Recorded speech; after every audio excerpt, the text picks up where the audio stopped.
पूर्ण ब्रह्म परमेश्वर कबीर साहिब जी अपनी अमृतवाणी में कहते हैं कि हुक्का हरदम पीवते और लाल मिलावे धूर, इसमें संशय है नहीं वो जन्म पाछले सूर। कबीर परमेश्वर जी कहते हैं कि जो व्यक्ति हरदम हुक्का पीता है, हुक्का यानी तंबाकू का सेवन करता है, तंबाकू किसी भी रूप में, सिगरेट के रूप में, बीड़ी के रूप में, जर्दे के रूप में, जो कोई व्यक्ति तंबाकू सेवन करता है, कबीर परमेश्वर कहते हैं कि वो व्यक्ति पिछले जन्म में सूअर था, सूअर।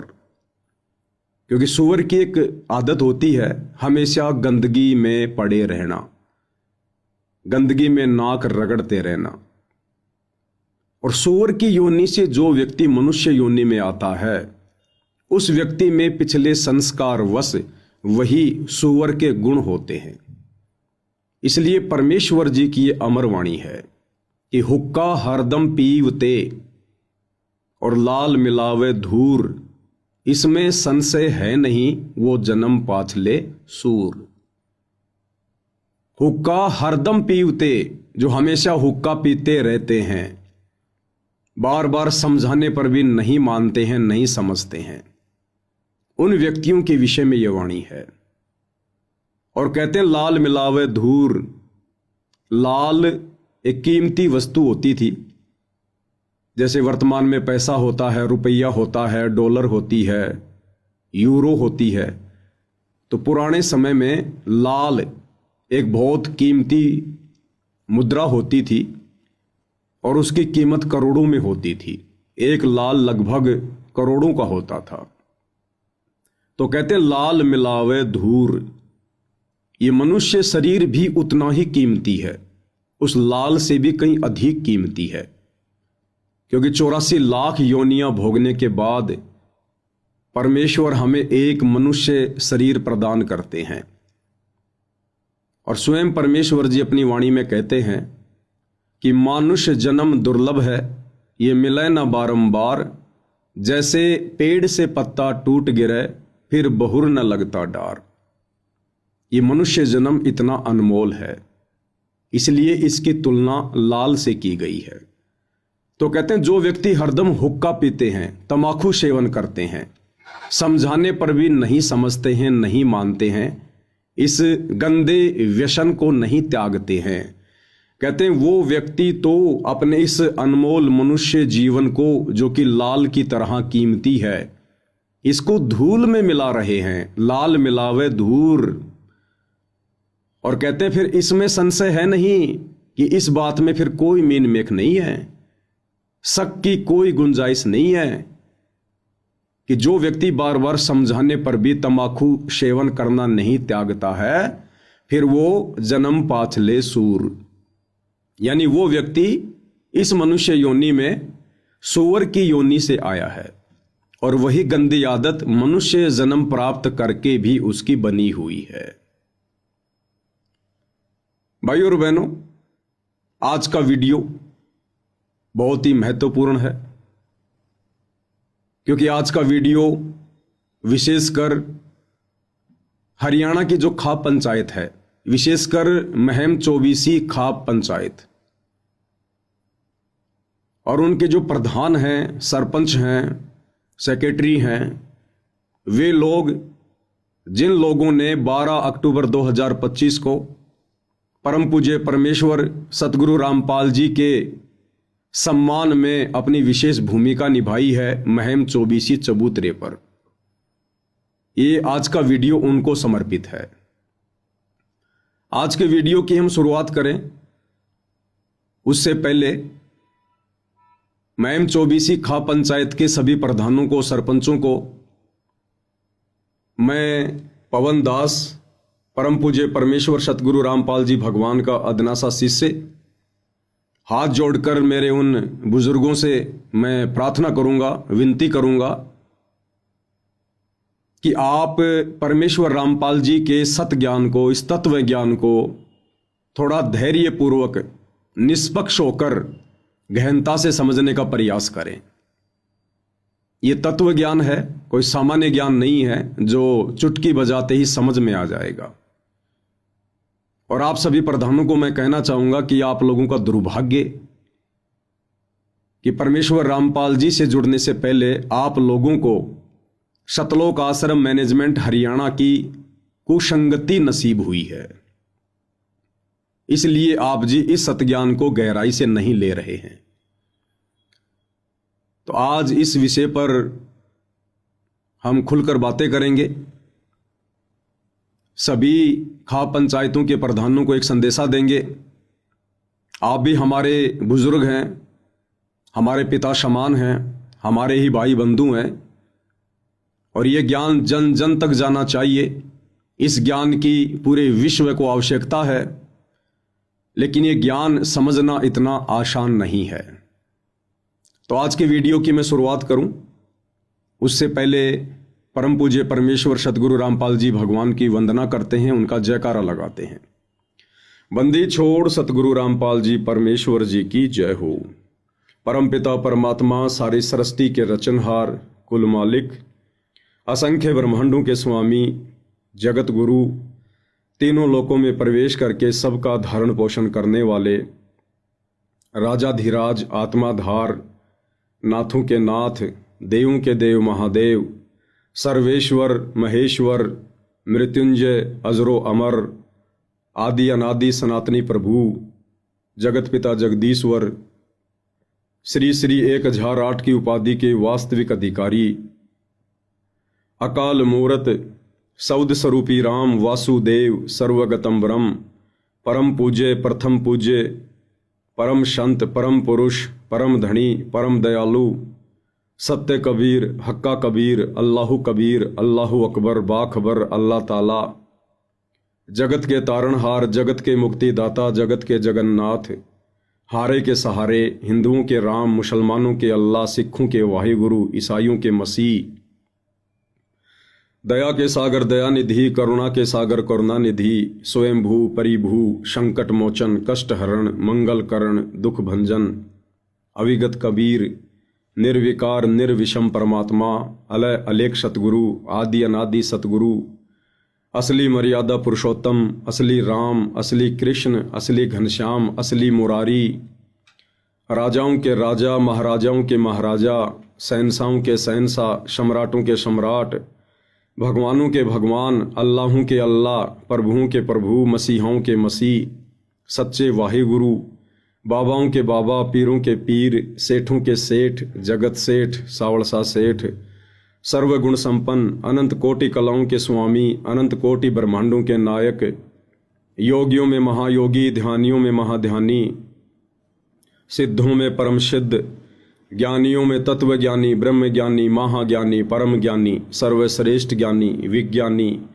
युवा कबीर, समर्थ कबीर, असमवात, अमित ओजा, सच्चे रहनुमा, करीम अल्लाह, शुभान अल्लाह, दुनिया के अंतिम पैगंबर, 8 सितंबर 1951 से गांव धनाना, जिला सोनीपत, हरियाणा, भारतवर्ष की पावन भूमि पे प्रकट रियल कल की भगवान, श्री नारायण साकार हरि, श्री बाबा साहेब, नूर अनंत परमात्मा, सच्चे दरवेश, सच्चे बाखबर, संत श्रोमणी सतगुरु रामपाल जी परमेश्वर जी की चरण कमल में साध संगति से जुड़े हुए देश विदेश से आप और हम सभी सत्सेवक भाई बहनों का अनंत कोटि दंडवत प्रणाम। परमपिता परमेश्वर सतगुरु रामपाल जी आप और हम सभी आत्माओं को, जो आत्माएं ये वीडियो देख रही हैं, हम सभी को सद्बुद्धि प्रदान करे, हमें अपनी शरण में रखे और हमें इसी प्रकार मोक्ष मार्ग में निरंतर आगे की ओर बढ़ाते ही रहे। तो आज का वीडियो विशेषकर हरियाणा खाप पंचायतों को डेडिकेट है।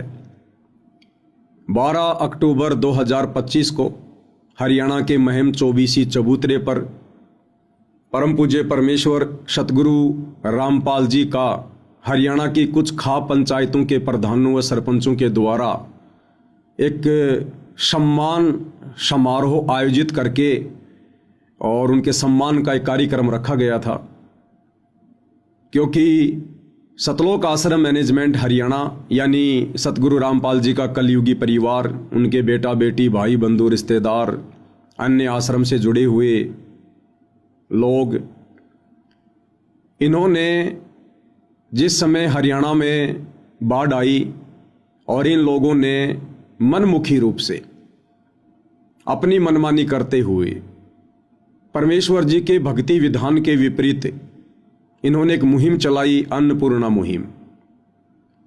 उस मुहिम के तहत इन लोगों ने गांव-गांव में लोगों को चिन्हित करके उनके मकान बनाने शुरू किए, उनके घरों में राशन डालना शुरू किया और बाढ़ ग्रस्त जितने भी गांव थे उन गांव का पानी निकालने के लिए इन्होंने मोटर और पाइप का वितरण करना शुरू किया।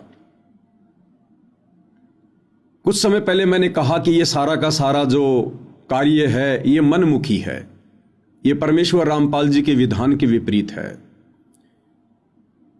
अब आप वे सभी भाई बहन जो अभी सतगुरु रामपाल जी के ज्ञान से अपरिचित हैं, आप उनकी शरण में नहीं हैं या शरण प्राप्त करके भी अभी तक आप उनके तत्व ज्ञान को पूर्णतया समझ नहीं पाए हैं, आप लोगों को मेरी बातें थोड़ी सी अटपटी लगेंगी कि भाई लोगों के मकान बनाना, किसी के घर में राशन डालना या बाढ़ के समय लोगों की इस प्रकार से मोटर या पाइप देकर मदद करना, ये तो बहुत अच्छी बात है। फिर ये पवन दास जयपुर वाला इन सभी कार्यों को मनमुखी क्यों बता रहा है? देखिए, ये अध्यात्म है, ये सामान्य ज्ञान नहीं है, ये चारों वेदों से ऊपर का ज्ञान है, तत्व ज्ञान है, सूक्ष्म ज्ञान है। और इस ज्ञान को ब्रह्मा विष्णु महेश भी नहीं समझ पाए। विश्वामित्र जैसे, वशिष्ठ जैसे, दुर्वासा ऋषि और वाल्मीकि जैसे महर्षि भी इस ज्ञान को नहीं समझ पाए, क्योंकि यह तत्व ज्ञान है। इस ज्ञान को वही आत्मा समझ सकती है जिस आत्मा पर इस ज्ञान के समझने की स्वयं वो कबीर परमेश्वर सतगुरु रामपाल जी भगवान रजा बख्शे। इसलिए मैंने इस सारे कार्य को परमेश्वर रामपाल जी के भक्ति विधान के अनुसार एक मनमाना आचरण कहा है। जब तक आप सतगुरु रामपाल जी की शरण में नहीं आएंगे तब तक आपका ज्ञान बच्चों जैसा है। सामाजिक क्षेत्र में आप बहुत बड़े मंत्री हैं, संतरी हैं, प्रधानमंत्री हैं, राष्ट्रपति हैं, बिजनेसमैन हैं, आपने बड़ी बड़ी डिग्रियां ले रखी हैं, आप चाहे सुप्रीम कोर्ट के सुप्रीम जज हैं, लेकिन जब बात आएगी शास्त्र अनुकूल शतभक्ति मार्ग की, परमेश्वर रामपाल जी के तत्व ज्ञान की, जब बात आएगी पांचों वेदों के बाप सूक्ष्म वेद की, तो आप बड़े बड़े गणमान्य लोग भी, बड़े बड़े पदाधिकारी भी, मंत्री और संतरी भी, प्रधानमंत्री और जज भी इस ज्ञान के आगे फेल हो जाते हैं।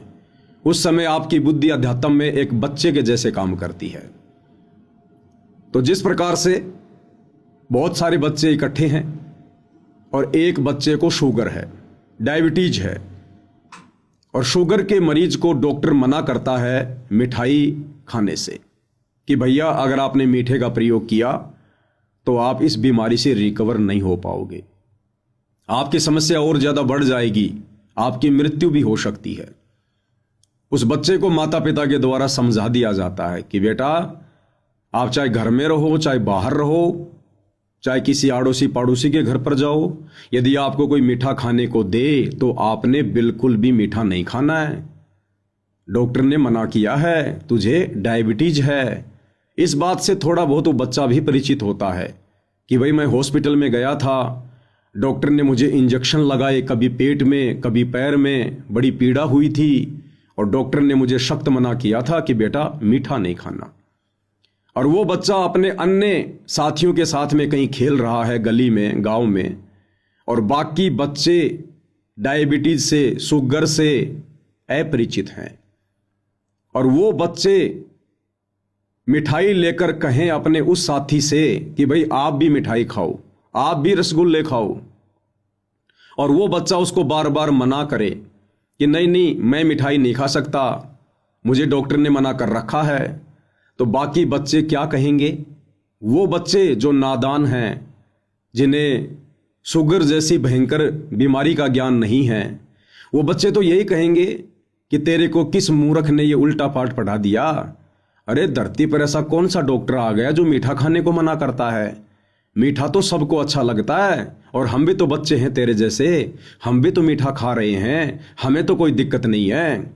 लेकिन भाइयों और बहनों, वो बच्चा जिसको थोड़ा बहुत ज्ञान हो चुका है डॉक्टर से भी और अपने माता पिता से भी, वो बच्चा मीठा नहीं खाएगा। क्यों? क्योंकि वो बच्चा डायबिटीज की बीमारी से होने वाली परेशानियों से परिचित है।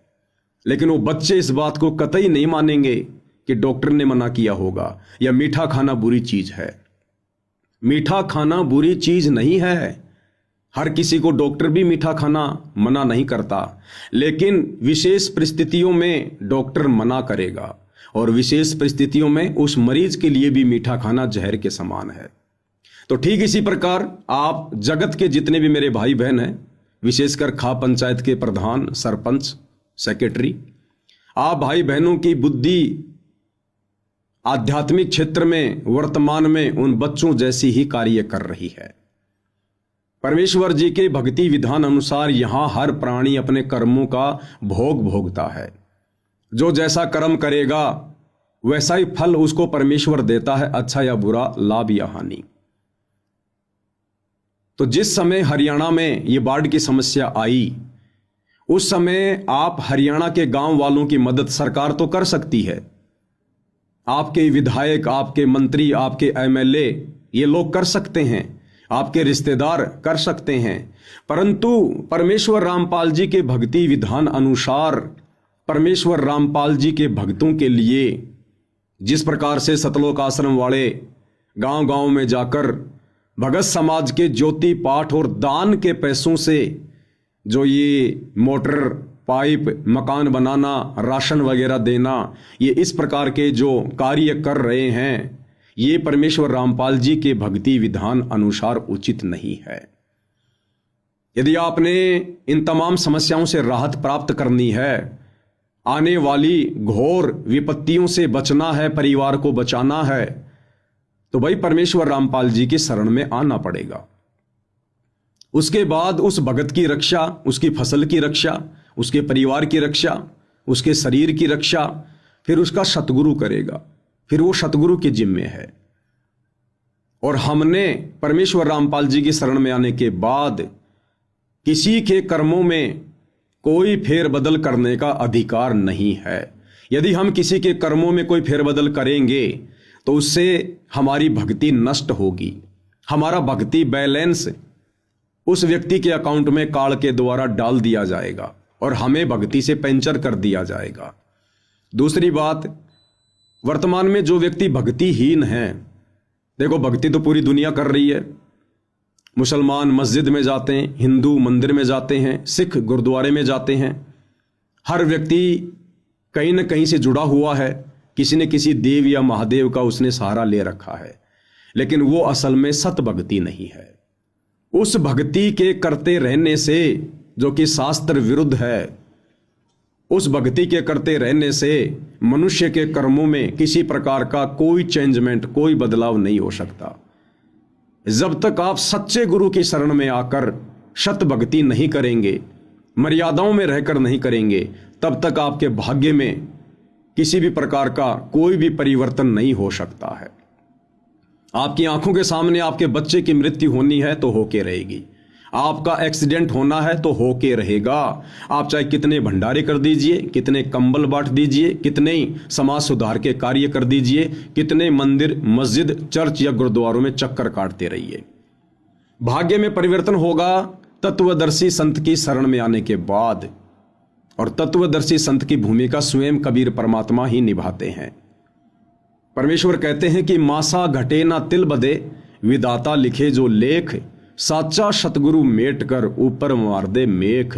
जिस प्रकार बैंक वाले किसी मकान का लोन चूकती ना होने के कारण उस घर के दरवाजे पर ताला लगाकर ऊपर मेख मार देते, मोहर मार देते हैं सरकारी, आम व्यक्ति उसको खोल नहीं सकता डर के मारे। इसी प्रकार सच्चे सतगुरु की शरण में आने के बाद, और सच्चा सतगुरु एक समय में पृथ्वी पर एक ही होता है, और वो सच्चा सतगुरु वर्तमान में पूरी पृथ्वी पर परमेश्वर रामपाल जी हैं। तो परमेश्वर रामपाल जी की शरण में आने के बाद फिर ये परमेश्वर हमारी श्रद्धा देखकर, हमारी भक्ति देखकर, हमारी मर्यादा देखकर ये परमेश्वर हमारे भाग्य पर मेख मार देगा, ठप्पा मार देगा। ये परमेश्वर, ये भक्ति के एडमिन हैं, फिर इनके अलावा कोई भी कुछ बदलाव नहीं कर सकता। तो जब तक ये प्राणी सच्चे सतगुरु की शरण में आकर मर्यादा में रहकर शास्त्र अनुकूल सत भक्ति नहीं करता है, तब तक ये चाहे ब्रह्मा विष्णु महेश की गोद में जाके क्यों ना बैठ जाए, ये चाहे शहर का सबसे बड़ा मंदिर बनवाकर खुद ही उसका पुजारी बनकर क्यों ना बैठ जाए, इस व्यक्ति के भाग्य में, इसके प्रारब्ध में, इसके संस्कारों में, इसके कर्मों में किसी प्रकार का कोई बदलाव नहीं हो सकता है। और आप जी देख भी रहे होंगे आए दिन बड़े बड़े लोग, बड़े बड़े नेता जिनकी महिमा पूरे संसार में है, किस प्रकार से एरोप्लेन दुर्घटना में मर जाते हैं, किस प्रकार से गाड़ी एक्सीडेंट होने पर मर जाते हैं, किस प्रकार से हॉस्पिटल में भयंकर बीमारी से तड़प तड़प कर मर जाते हैं। क्या कमी थी उनके पास में? क्या वो मंदिरों में नहीं जाते थे? क्या वो मस्जिदों में नहीं जाते थे? क्या वो भक्ति नहीं करते थे? क्या किसी के बुलाने पर वो भंडारों में नहीं जाते थे? क्या वो किसी धर्म से नहीं जुड़े हुए थे? क्या वो धार्मिक नहीं थे? फिर ऐसी दुर्गति अचानक से क्यों हुई? उन देवी देवताओं ने, उन भगवानों ने उस व्यक्ति की किसी भी प्रकार से कोई भी मदद क्यों नहीं की? इसलिए नहीं की क्योंकि वो व्यक्ति अपने पूर्व जन्मों की भक्ति मलाई खा रहा था और वर्तमान में उसके पास में सत भक्ति नहीं थी। जिस प्रकार हम इन्वर्टर से बैटरी को लाइट में लगाकर चार्ज कर देते हैं और उसके बाद जब बैटरी चार्ज हो जाती है, फिर यदि हम इन्वर्टर को लाइट से हटा भी देंगे तो भी बैटरी कार्य करेगी जितनी उसकी क्षमता है। लेकिन जिस समय बैटरी की क्षमता समाप्त हो जाएगी और उधर से इन्वर्टर चार्ज में नहीं लगा है, लाइट में नहीं लगा है, तो वो बैटरी अचानक से डिश होगी, आपकी सारी सुविधाएं रुक जाएंगी। तो इसी प्रकार से परमेश्वर रामपाल जी की शरण में आकर जो हमने ये सतभक्ति रूपी चार्जर अभी तक नहीं लगाया है, तो समझिए हम अपने पूर्व जन्मों की, जब कभी हमें मनुष्य जन्म प्राप्त था और उन जन्मों में हमने जैसी भी भक्ति की थी वो हमारी बैटरी चार्ज हो गई और वर्तमान में हम केवल इस मनुष्य जन्म में उस बैटरी का ही प्रयोग कर रहे हैं। उस बैटरी से ही हमारे को मंत्री पद मिल रहा है पूर्व जन्म की भक्ति कमाई से, और उसकी एक क्षमता होती है। जैसे हमारे पूर्व जन्म की भक्ति कमाई नष्ट होने लगती है, धीरे धीरे उस व्यक्ति की दुर्गति होने लगती है, वो चाहे देश का प्रधानमंत्री है, चाहे गांव का सरपंच है। तो आप सभी खाप पंचायतों के प्रधानों से मेरी विनती है, आप इस वीडियो को थोड़ा ध्यान से देखिएगा और साथ में सतगुरु रामपाल जी परमेश्वर जी के सत्संगों को भी ध्यान से सुनना शुरू करें। तब आपको कहीं जाकर ये ज्ञान, ये भक्ति विधान, ये सतभक्ति मार्ग समझ में आएगा। तो 12 अक्टूबर 2025 को महम 24 चबूतरे पर उन तमाम गांव वालों ने, खाप पंचायत के प्रधानों ने मिलकर सतगुरु रामपाल जी का सम्मान किया। और उस सम्मान समारोह के बाद हमारी तरफ से एक वीडियो वायरल किया गया जिसमें कहा गया कि भाई परमेश्वर रामपाल जी जैसे पवित्र महापुरुष का सम्मान करने का अधिकारी इस संसार में यदि कोई है, इस पृथ्वी पर यदि कोई है, तो केवल उनसे उपदेश प्राप्त उनके भगत जन हैं। अन्यथा यहाँ का प्रधानमंत्री भी परमेश्वर रामपाल जी का सम्मान करने का अधिकारी नहीं है और ना ही सतगुरु रामपाल जी अपने भक्ति विधान अनुसार किसी भी अनुपदेशी व्यक्ति का सम्मान ग्रहण करते हैं। और इतिहास गवाह है, सन 1994 से सतगुरु रामपाल जी ने सतभक्ति मार्ग की शुरुआत की थी। 2014 में वे जेल गए। इस दौरान उन्होंने कभी किसी से कोई सम्मान नहीं करवाया और ना ही उन्होंने कभी इस प्रकार से जन सेवा के कार्य किए, सामाजिक सेवा के कार्य किए। जिस प्रकार से उनके जेल जाने के बाद मनमुखी रूप से, काल प्रेरणा से, स्वयं की मर्यादा तोड़ते हुए, भगत समाज की मर्यादा तोड़वाते हुए ये शतलोक आश्रम मैनेजमेंट हरियाणा कर रहा है और बेचारी नादान संगत से करवा रहा है। गांव वाले सतगुरु रामपाल जी का सम्मान करने के अधिकारी नहीं है। इसके पीछे रीजन ये था कि जो व्यक्ति सतगुरु रामपाल जी का भगत नहीं है, जो उपदेशी नहीं है, वो तमाम प्रकार की बुराइयों में लिप्त है। परमेश्वर रामपाल जी की भक्ति के कुछ नियम हैं, कुछ मर्यादा हैं। उन मर्यादाओं में रहकर ही आप उनका सम्मान कर सकते हैं, अन्यथा आप अधिकारी नहीं है। तो मैंने कहा था कि भाई जिन खाप पंचायतों के प्रधानों को बुलाकर, सरपंचों को बुलाकर या अन्य ग्रामीण लोगों को बुलाकर सतगुरु रामपाल जी का सम्मान करवाया गया है, ये लोग तमाम प्रकार की बुराइयों में लिप्त हैं। और सबसे बड़ी बुराई जो हरियाणा में घर घर में घर कर चुकी है वो है तंबाकू सेवन, हुक्के का सेवन। हुक्का एक प्रकार से दादा लाई है। हुक्के को पंचों का प्याला कहा जाता है। हरियाणा में ज्यादातर व्यक्ति सुबह उठते ही अन्य कार्य करें या ना करें, लेकिन हुक्का भरकर पीना जरूरी है। और हुक्के को परमपिता परमेश्वर जी ने सबसे बड़ी बुराई बताया है। सबसे बड़ी बुराई, सबसे खतरनाक विष है ये। मोक्ष मार्ग में सबसे ज्यादा बाधक है ये। और हुक्का पीने वालों को कबीर परमेश्वर जी ने, उन्हीं से ज्ञान प्राप्त आदरणीय गरीबदास जी ने, जिनका एक बहुत बड़ा मंदिर गांव छुडानी में है, करोथा के पास में, हरियाणा में, इन दोनों महापुरुषों ने अपनी अमृतवाणी में हुक्के को बहुत ही खतरनाक विष बताया है, बहुत ही खतरनाक जहर बताया है। मोक्ष प्राप्ति के मार्ग में सबसे ज्यादा बाधक है। और आदरणीय गरीबदास जी ने अपनी अमृतवाणी में काफिर के अंग में हुक्का पीने वाले आदमी को ढेड की संज्ञा दी है। ढेड यानी नीच। ढेड कोई जाति से संबंधित शब्द नहीं है। ढेड का मतलब होता है जो व्यक्ति नीच कर्म करता है, गलत कर्म करता है, वो चाहे किसी भी जाति से हो, किसी भी धर्म से हो, वो व्यक्ति ढेड की श्रेणी में है। तो आदरणीय गरीबदास जी ने हुक्का पीने वाले व्यक्तियों को ढेड आदमी की संज्ञा दी है। और परमेश्वर रामपाल जी ने भी साफ साफ कहा है कि हुक्का पीना ढेड आदमियों का काम है, ढेड आदमियों का। तो जब मैंने वीडियो बनाया सम्मान समारोह के बाद और परमेश्वर रामपाल जी के मुख कमल से उनके सत्संग का हवाला देकर जब ये बातें मैंने कही कि भाई जब सतगुरु रामपाल जी के अनुसार जिनका सम्मान करवाया जा रहा था, जब सतगुरु रामपाल जी ने ही हुक्का पीने वालों को, तंबाकू सेवन करने वालों को ढेड आदमी की संज्ञा दी है, नीच आदमी की संज्ञा दी है, तो भला सतगुरु रामपाल जी किसी ऐसे ढेड व्यक्ति से, ऐसे नीच व्यक्ति से जो हुक्के का सेवन करते हैं, जो शराब का सेवन करते हैं, जो मांस मदिरा का सेवन करते हैं, जो आन उपासना करते हैं, जो उनकी शरण में नहीं है, भला उन व्यक्तियों से कैसे सम्मान करवाएंगे? तो ये सम्मान सतगुरु रामपाल जी का नहीं हुआ है और ना ही सतगुरु रामपाल जी इस प्रकार के सम्मान को स्वीकार करते हैं।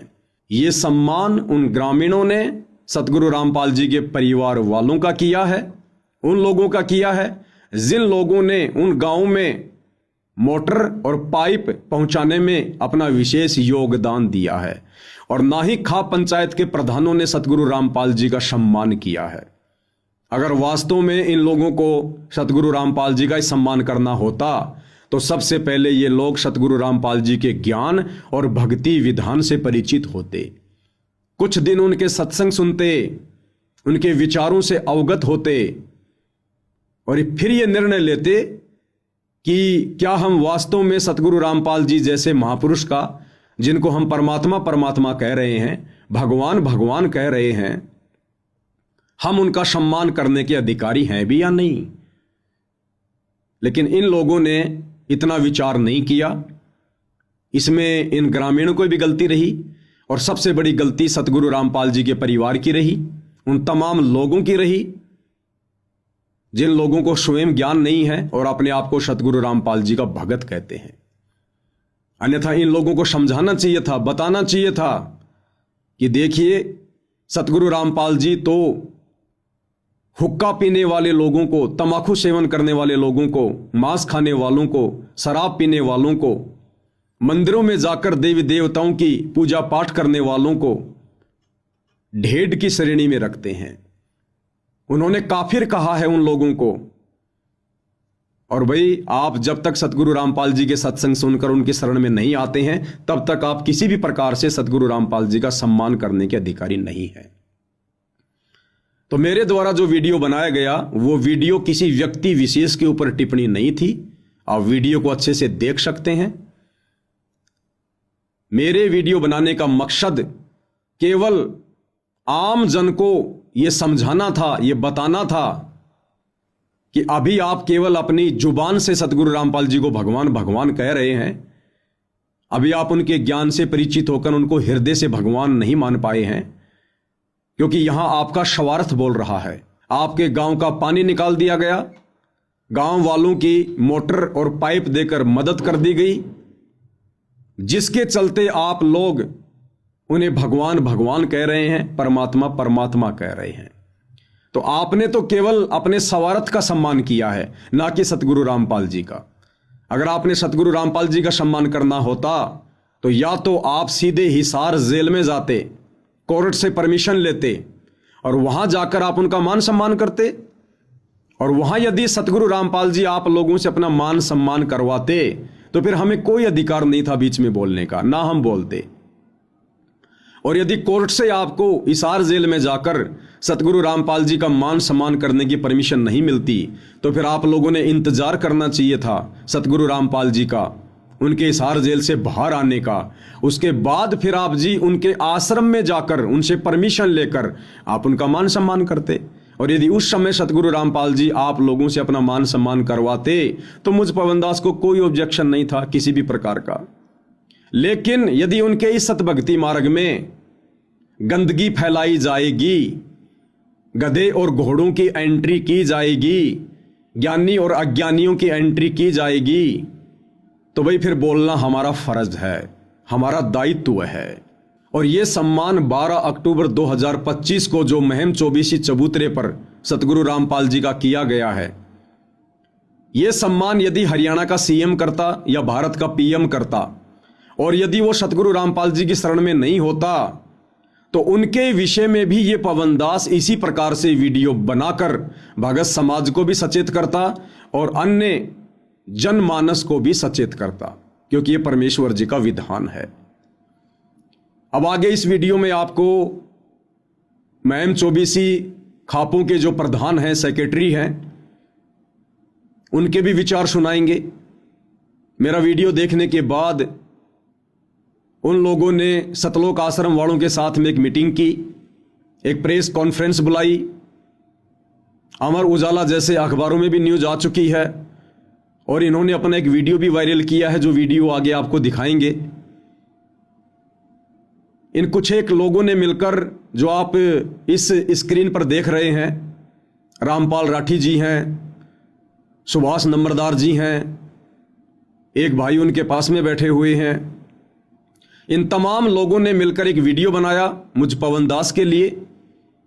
और इन्होंने मुझे 4-5 दिन का अल्टीमेटम दिया और कहा कि पवनदास ने हरियाणा खाप पंचायतों के लिए बहुत ही अभद्र शब्दों का प्रयोग किया है और पवनदास को इन अभद्र शब्दों के लिए माफ़ी मांगनी चाहिए, और यदि पवनदास माफ़ी नहीं मांगेगा तो हम उसके ऊपर मानहानि का मुकदमा दायर करेंगे। तो आपको इन प्रधानों के भी विचार सुनाएंगे, वीडियो को आगे भी बढ़ाएंगे। परंतु वीडियो की शुरुआत करने से पहले आपको परमपिता परमेश्वर सतगुरु रामपाल जी का एक छोटा सा 4 मिनट का वीडियो सुनाऊंगा कि परमेश्वर रामपाल जी ने हुक्के को, तमाकू को मनुष्य शरीर के लिए सबसे बड़ा विष, सबसे बड़ा जहर क्यों बताया है। ये मनुष्य जन्म हमें मोक्ष प्राप्ति के लिए मिलता है, 84 लाख योनियों के महाकष्टों से छुटकारा प्राप्त करने के लिए मिलता है, और ये तमाकू इसमें कितनी बड़ी बाधा है। छोटा सा वीडियो परमेश्वर रामपाल जी के मुख कमल से, सभी से निवेदन है ध्यान से सुनिएगा, क्योंकि साथ साथ जानकारी होनी बहुत जरूरी है। उसके बाद फिर आप खाप पंचायत के प्रधानों के भी विचार लोगों को सुनाएंगे और आप लोगों की जो जो बातें हैं उनके ऊपर ये पवनदास सतगुरु रामपाल जी परमेश्वर जी के ज्ञान आधार से स्पष्टीकरण भी देगा। तो सबसे पहले परमेश्वर रामपाल जी के मुख कमल से सुनाते हैं कि हुक्का पीना मनुष्य शरीर के लिए सबसे ज्यादा खतरनाक क्यों है। सुनिएगा सतगुरु रामपाल जी के मुकम्मल से। अब इस तम्बाकू में इतना दोष क्यों बताया, इस तम्बाकू को इतना हानिकारक दोष क्यों बताया, सबसे ज्यादा भयंकर क्यों बताया? इसका कारण है कि मानव शरीर परमात्मा पाने के लिए ही मिलता है।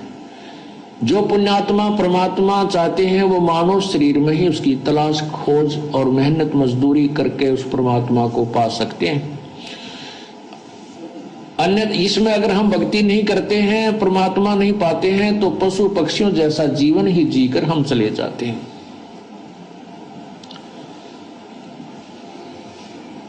अब ये हमारे शरीर में कमल बने हुए हैं, कमल, इन कमलों में भगवानों का वास है। मूल कमल में गणेश जी, और स्वाद कमल में सावित्री ब्रह्मा जी, नाभि कमल में विष्णु और लक्ष्मी जी, हृदय कमल में शिव और पार्वती जी, और कंठ कमल में शेरा वाली दुर्गा जी। तो ऐसे जब हम ये तम्बाकू पीते हैं या सूंघते हैं, सूंघना भी पाप है, तो उसकी वासना हमारे शरीर में बने हुए कमलों में जाती है और वहां विराजमान भगवानों को परेशान करती है, उनको दुख पहुंचाती है, वो बहुत दुखी होते हैं। अब जैसे रिश्तेदार आ जावे और उसको कमरे में बैठा के अच्छी रोटी खाना खुना खिला के, और उससे मैं एक छोटे से कमरे में ही और धुआं कर दे, तो क्या कहेगा कि अच्छे नाला कहाँ फंसा है, मैं मर गया धुएं में, तो नाराज होकर चला जाएगा, बात बिगड़ेगी। और दूसरा ये है कि जैसे हम तम्बाकू का प्रयोग करते हैं, धुआं बाहर छोड़ते हैं, आप देखिएगा हुक्का पीने वाले के हाथ पर भी निशान पड़ जाता है, और हुक्के की जो वो पाइप होती है उसको भी दूसरे तीसरे दिन साफ करते थे हमारे, देखे हमने बुजुर्ग, तो उसमें इसी मोटी मोटी पापड़ी सी उतरती थी, इतना मैल जम जाता था, उसमें गज लगा लगा कर उसको साफ करते थे, धोते थे। इसी प्रकार हमारे शरीर में ये इला, ये पिंगला, अब ये इला बाया जो अंग, बाया नाक है, इसको इला कहते हैं और दाया को पिंगला कहते हैं। ये इला और पिंगला, इन नाकों से संबंधित आगे जाके दो नाड़ियां हैं, और इन दोनों के बीच में तीसरी सुषुम्ना नाड़ी है, और उस सुषुम्ना को खोल करके ये प्राणी अंदर चलता है, फिर कमलों से होता हुआ फिर त्रिकुटी पर पहुंचता है। और तम्बाकू सबसे पहला काम क्या बिगाड़ता है कि उस सुषुम्ना के जरा से सुराख को और बंद कर देता है, उसको जाम कर देता है, इस मनुष्य जीवन को बर्बाद कर देता है। जब ये मनुष्य जीवन के इस अनमोल शरीर को कंडम कर देता है, उस सुराख को ही बंद कर देता है जिससे परमात्मा मिलना है, इसलिए तम्बाकू सबसे भयंकर और पापदायक है। तो भाई और बहनों, आपने सुना परमपिता परमेश्वर सतगुरु रामपाल जी के मुख कमल से कि तम्बाकू सेवन करना, हुक्के के रूप में, सिगरेट के रूप में, बीड़ी के रूप में या हुल्ला सूंघना, ये कितना खतरनाक है मनुष्य शरीर के लिए। ये मनुष्य शरीर परमेश्वर ने हमें मुक्ति के लिए दिया, मोक्ष प्राप्ति के लिए दिया, और यदि इस शरीर को प्राप्त करके काल प्रेरणा से यदि हम हुक्के का सेवन करते हैं, बीड़ी सिगरेट का सेवन करते हैं, तो इस मनुष्य शरीर में जो 10वां द्वार है, सुषुम्ना द्वार, ये धुआं उसको अवरुद्ध कर देता, उसको बंद कर देता है, और ये काल करवाता है, मन में कुप्रेरणा करके करवाता है। अन्यथा तम्बाकू कितना कड़वा होता है। प्रथम बार जब कोई व्यक्ति इसको पीता है तो किस प्रकार से आंखों से आंसू आते हैं, उल्टियां आती हैं, क्योंकि हमारे शरीर की जो प्रकृति है वो इस जहर को स्वीकार नहीं करती है, परंतु काल प्रेरणा से धीरे धीरे धीरे धीरे कुसंगति में पड़कर हम इसके आदी हो जाते हैं। ये काल करवाता है हमारे 10वें द्वार सुषुम्ना द्वार को बंद करवाने के लिए, क्योंकि सुषुम्ना द्वार से जब हमारा शरीर छूटता है तो आत्मा ऊपर की ओर प्रस्थान करती है। इसलिए परमात्मा ने मुक्ति के मार्ग में सबसे ज्यादा खतरनाक विष इस तमाकू को बताया, हुक्के को बताया। और जो व्यक्ति समझाने पर भी हुक्का नहीं छोड़ता है, नहीं त्यागता है, उस व्यक्ति को फिर आदरणीय गरीबदास जी ने, कबीर परमेश्वर जी ने ढेड आदमी की संज्ञा दी है, नीच आदमी की संज्ञा दी है, उसको काफिर कहा है, जो अपने अनमोल मनुष्य जीवन को बर्बाद करने की दिशा में आगे बढ़ रहा है। आप सभी खाप पंचायतों के प्रधानों से विनती है, ये वीडियो आप निष्पक्ष होकर देखिए। ना ही तो मैं पवन दास आपका कोई रिश्तेदार हूं और ना ही आप मेरे रिश्तेदार हैं, ना मैंने आपकी कोई प्रॉपर्टी हड़प रखी है। ये ज्ञान और अज्ञान की लड़ाई है। इस ज्ञान और अज्ञान की लड़ाई को यदि समझना है तो निष्पक्ष होकर धैर्यपूर्वक आपने ये वीडियो भी देखना होगा और सतगुरु रामपाल जी के सत्संग भी सुनने होंगे। उसके बाद में फिर आप लोगों की अपनी मर्जी है, आप जो भी डिसीजन ले सकते हैं, आपको कोई मना करने वाला नहीं है। फिर जैसे आपके कर्म वैसा परिणाम समय आने पर खुद आप ही लोगों के सामने होगा। तो फिलहाल आपने सतगुरु रामपाल जी के मुख से सुन लिया है कि हुक्का पीना मनुष्य शरीर के लिए कितना हानिकारक है और क्यों हुक्का पीने के लिए सभी संतों ने, महापुरुषों ने मना किया है। अब भाइयों और बहनों, आपको हरियाणा खाप पंचायत के इन प्रधानों का वीडियो दिखाते हैं, जो वीडियो इन लोगों ने सतलोक आश्रम वालों के साथ मिल बैठकर बनाया है। और मुझ पवन दास के द्वारा जो वीडियो बनाया गया था हुक्के के ऊपर कि हुक्का पीना ढेड आदमियों का काम है, नीचों का काम है, उसके बाद इन भाइयों ने अपने क्या विचार रखे। तो सबसे पहले आपको एक प्रधान जी का वीडियो दिखाते हैं। सबसे पहले उनके विचार सुनिए, फिर दास अपना स्पष्टीकरण देगा। कहने का मतलब यो है, अब जो भाई कौन है बताओ तो अपना आपने संत रामपाल का चेला है, लेकिन पंचायत के लिए तो वो शब्द प्रयोग करें जब जिसका कोई भी मतलब गिरिया का शत्रु होना सब तो नीचा। ये तो ढेड आदमी है, पंचायतियाँ का के मांगे, इन यो क्यों सम्मान करे और इनका के सम्मान होता, ये उसके अभद्र भाषाओं को सुन के भाई दिल बड़ा काल पाया। और हमने तो न्यू ही सोचा था अब शायद भाई संत जी का चेला होगा।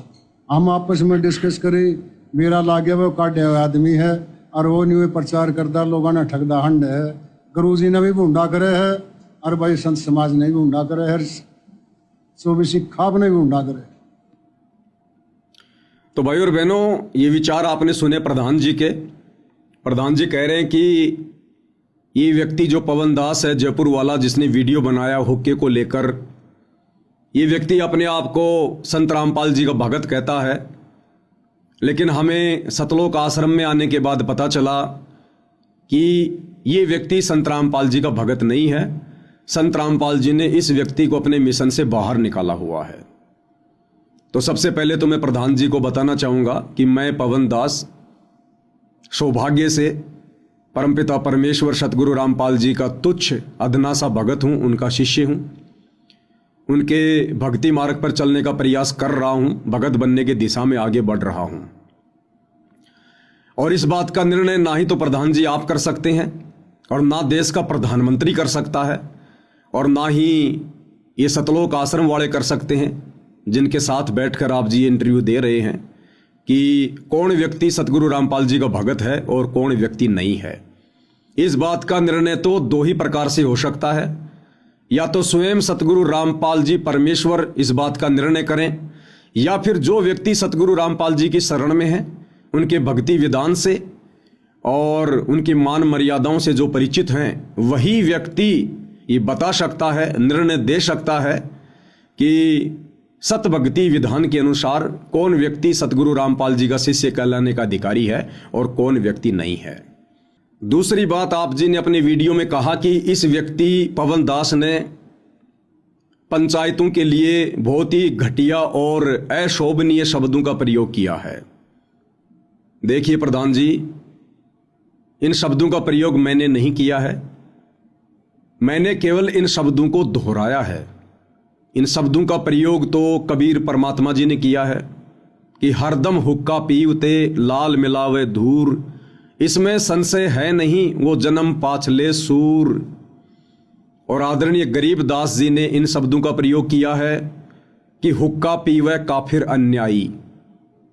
हुक्का पीने वाला व्यक्ति ढेड की श्रेणी में है, काफिर की श्रेणी में है। और उसके बाद इन शब्दों का प्रयोग किया है सतगुरु रामपाल जी ने काफिर के अंग में, सत्संग में।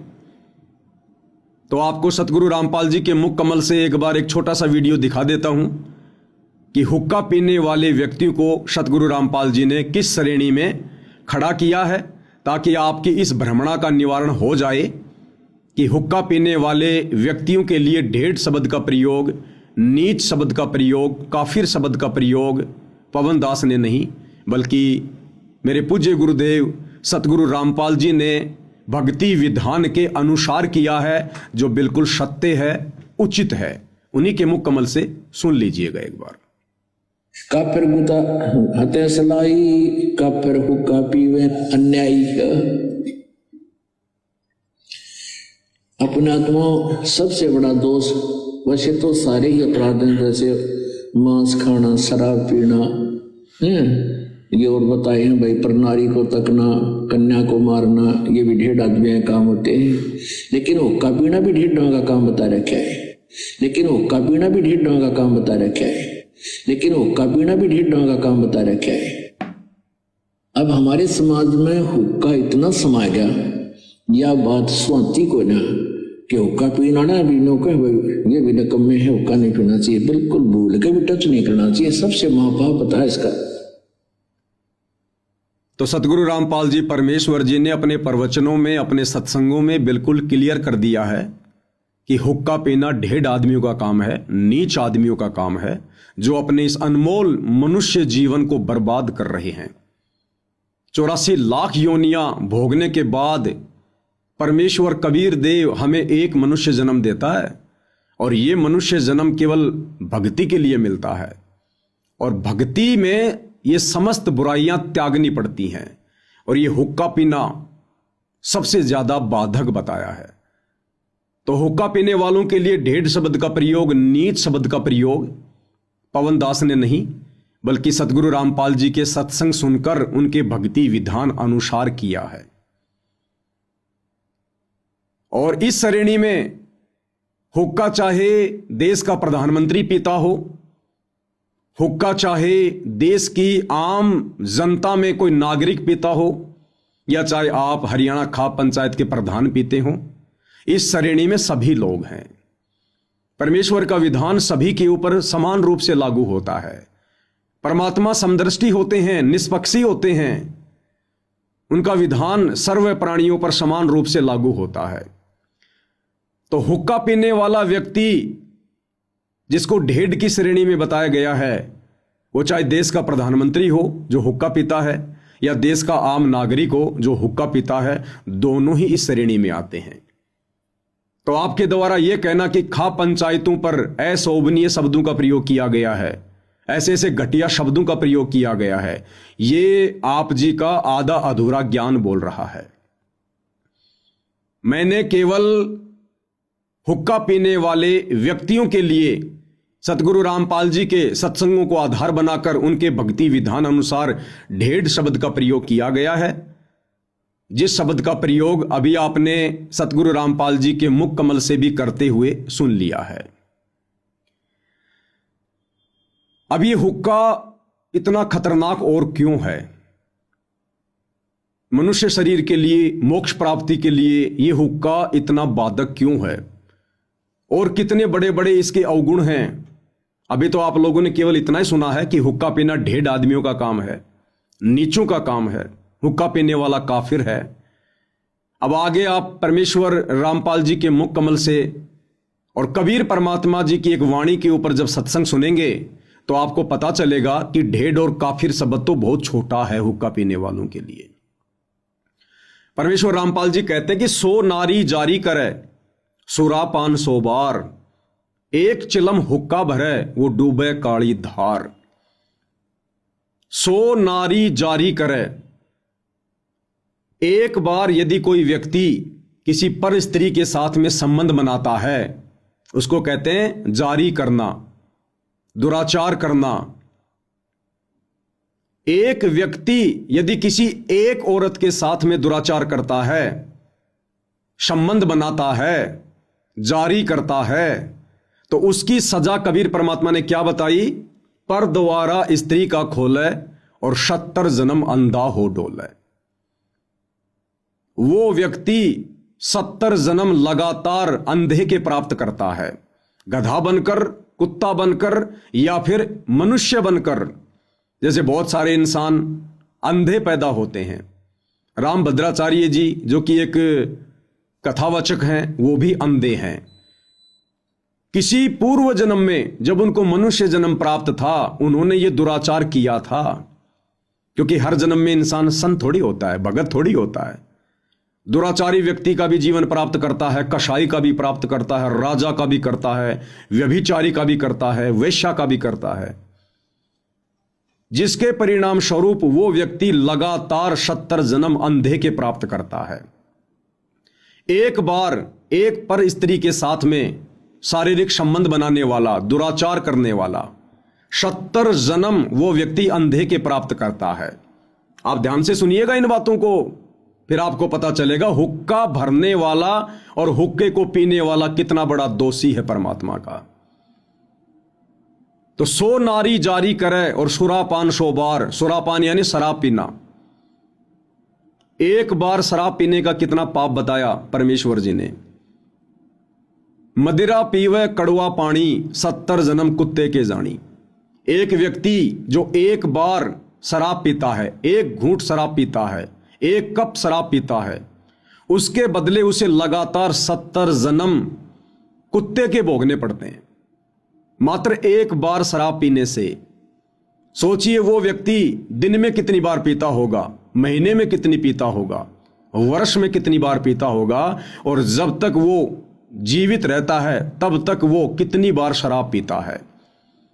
तो एक बार शराब पीने की सजा परमेश्वर के विधान अनुसार 70 जन्म लगातार कुत्ते के, और एक पर स्त्री के साथ में शारीरिक संबंध बनाने का कितना बड़ा पाप? पर द्वारा स्त्री का खोले 70 जन्म अंधा हो डोले। अब परमेश्वर जी कहते हैं कि यही पाप यदि 100 बार कर लिया जाए, 100 नारी जारी करे और सुरापान 100 बार, 100 बार किसी पर स्त्री के साथ में शारीरिक संबंध बना लिए जाएं और 100 बार शराब पी ली जाए, उस व्यक्ति को कितना दोष लगेगा? 100 नारी जारी करे सुरापान 100 बार, कहते हैं इतना पाप एक चिलम हुक्का भरे वो डूबे काली धार। इतना भयंकर पाप तो कि 100 पर स्त्रियों के साथ में गमन कर लो उसका कितना दोष है, और 100 बार शराब पी लो उसका कितना दोष है। कहते हैं इतना पाप, इतना दोष परमेश्वर जी के विधान अनुसार एक हुक्का भरने वाले को, किसी को सिगरेट हाथ में पकड़ाने वाले को, बीड़ी सिगरेट हुक्का पीने वाले को, सहयोग करने वाले को है। इतना दोष, इतना पाप। और जो व्यक्ति हुक्का पीता है, बीड़ी सिगरेट पीता है, परमात्मा कहते हैं उसका तो बेड़ा गर्क होता है, बेड़ा गर्क। इसलिए सतगुरु रामपाल जी ने हुक्का पीने वालों को, नशा करने वालों को ढेड की संज्ञा दी है, नीच की संज्ञा दी है। वो इतना दोषी हो रहा है परमपिता परमेश्वर जी का, अज्ञानता में, नासमझी में। आपको सतगुरु रामपाल जी के मुख कमल से सुनाते हैं। मैं कहूंगा अपनी तरफ से, और यदि सतगुरु रामपाल जी का प्रवचन नहीं सुनाऊंगा तो आप फिर से यही कहोगे कि इस पवन दास ने घटिया शब्दों का प्रयोग किया है। तो सतगुरु रामपाल जी के मुख कमल से सुनकर फिर आप जी विचार कर लेना कि अगर ये शब्द घटिया हैं तो ये घटिया शब्द पवन दास ने कहे हैं या फिर सतगुरु रामपाल जी परमेश्वर जी ने कहे हैं। तो सुनिए उन्हीं के मुख कमल से कि 100 नारी जारी करे सुरा पान 100 बार और एक चिलम हुक्का भरे वो डूबे काली धार।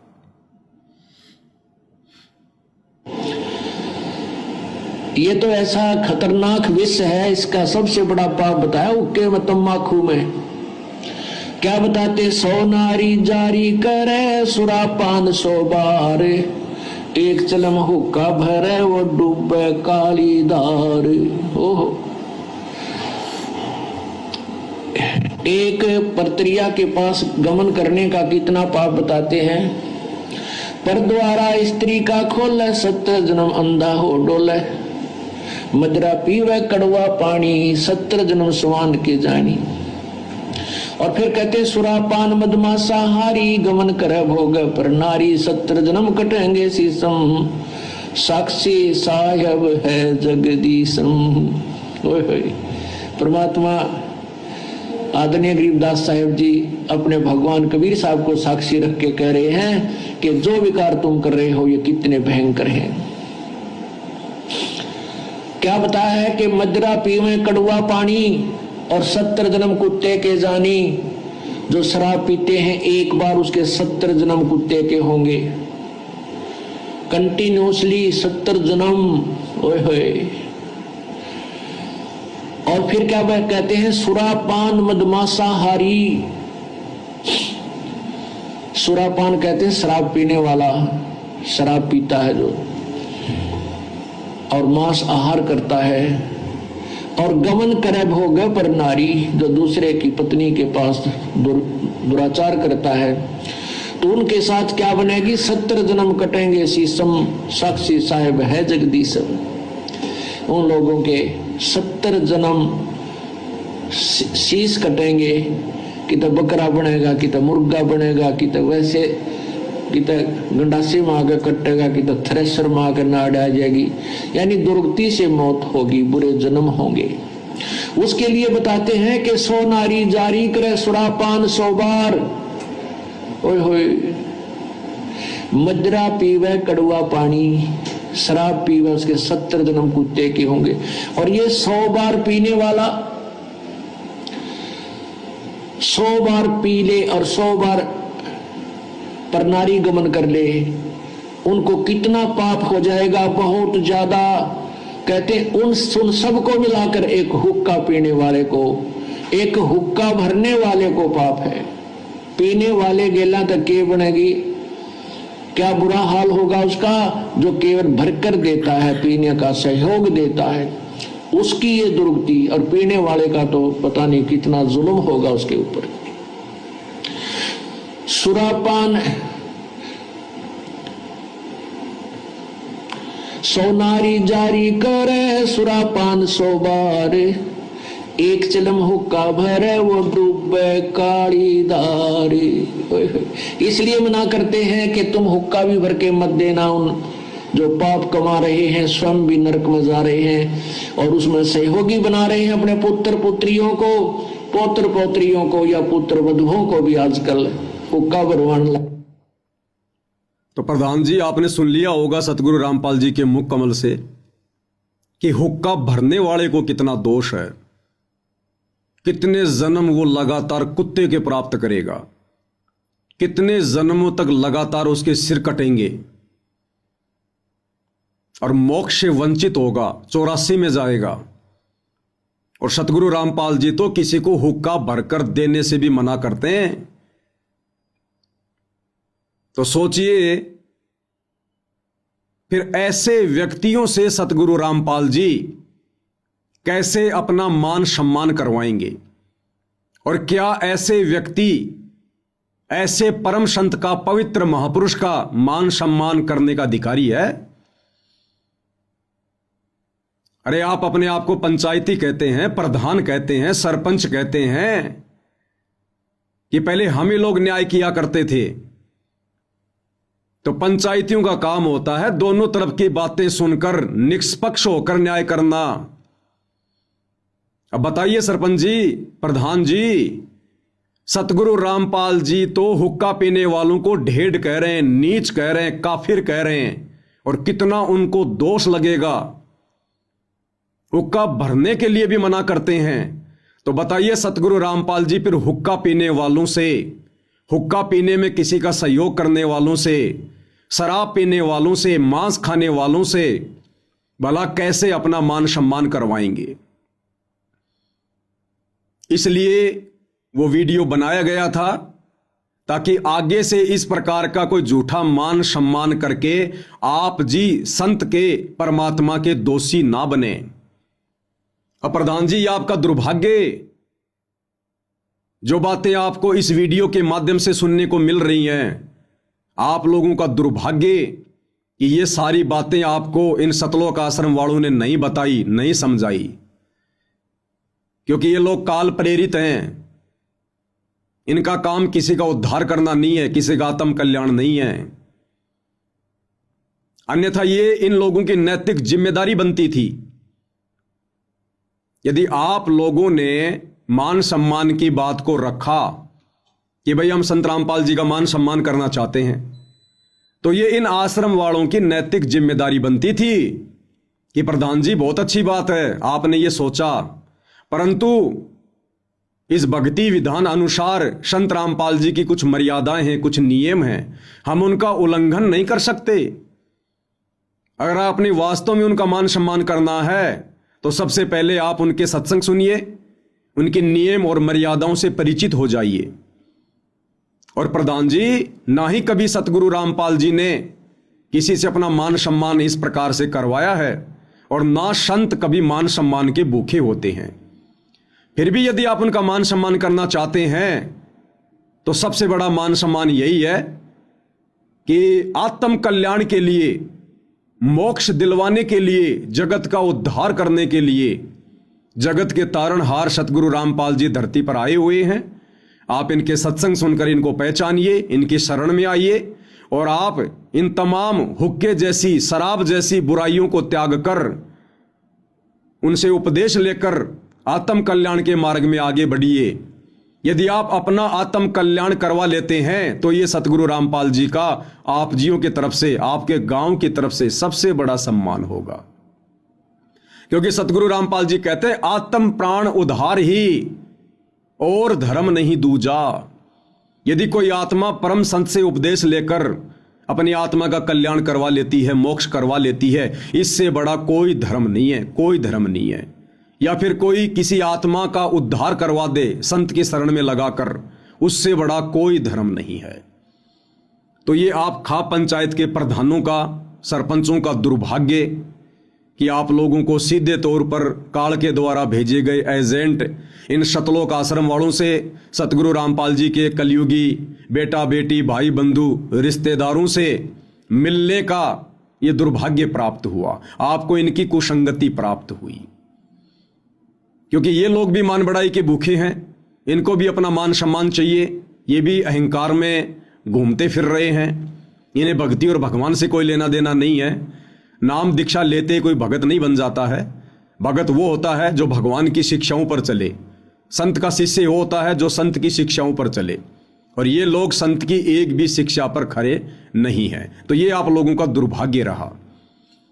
अन्यथा मैंने तो वही बातें कही हैं जो बातें सतगुरु रामपाल जी ने कही हैं। उसके बावजूद भी आप कह रहे हैं कि हम पवन दास पर मुकदमा करेंगे, मानहानि का मुकदमा करेंगे, समाज से उसका बहिष्कार करेंगे। तो भाई फिर ये पंचायतियों के लक्षण नहीं है। आप तो एक तरफा बातें कर रहे हैं, आप तो एक तरफा बातें कर रहे हैं। अगर इन्हीं बातों को लेकर जो मैंने वीडियो में कहा कि हुक्का पीना 1.5 आदमियों का काम है, वो हुक्का चाहे देश का प्रधानमंत्री पियो, चाहे खा पंचायत के प्रधान पियो, हुक्का पीने वालों के लिए वो शब्द हैं। तो यही शब्द तो सतगुरु रामपाल जी ने कहे हैं जो अभी आपने सुने हैं। तो मुकदमा करना तो फिर गुरु चेले दोनों के ऊपर करो ना। अगर फिर मुकदमा ही करना है तो गुरु चेले दोनों के ऊपर करो। लेकिन आप लोग भी अपने स्वार्थों के वसीभूत होकर शतलोक आश्रम वालों के एहसानों के नीचे दबे हुए हैं। उनके साथ बैठकर और उनके द्वारा जो मोटर और पाइप दिए गए हैं, आप उनके एहसानों के नीचे दबे हुए हैं। इसलिए सच कहने की हिम्मत और सच पर चलने की हिम्मत, न्याय करने की हिम्मत आप पंचायतियों में नहीं रही। अरे सीधी सी कहावत है, सांप को क्या मारते हो, सांप की मां को मारो ताकि वो पैदा करना ही छोड़ दे। तो पवन दास ने यदि ऐसे शब्द कहे हैं तो न्याय तो यह कहता है, विधान तो यह कहता है कि पवन दास ने शब्द कहां से सीखे, पवन दास ने ये शब्द कहां से बोले? सतगुरु रामपाल जी के विचारों से, उनके सत्संगों से, उनके भक्ति विधान अनुसार। तो फिर मुकदमा तो गुरु चेले दोनों के ऊपर बनता है भाई, मानहानि का दावा तो फिर दोनों के ऊपर बनता है। तो भाई तुम काहे के पंचायती, तुम काहे का न्याय करोगे?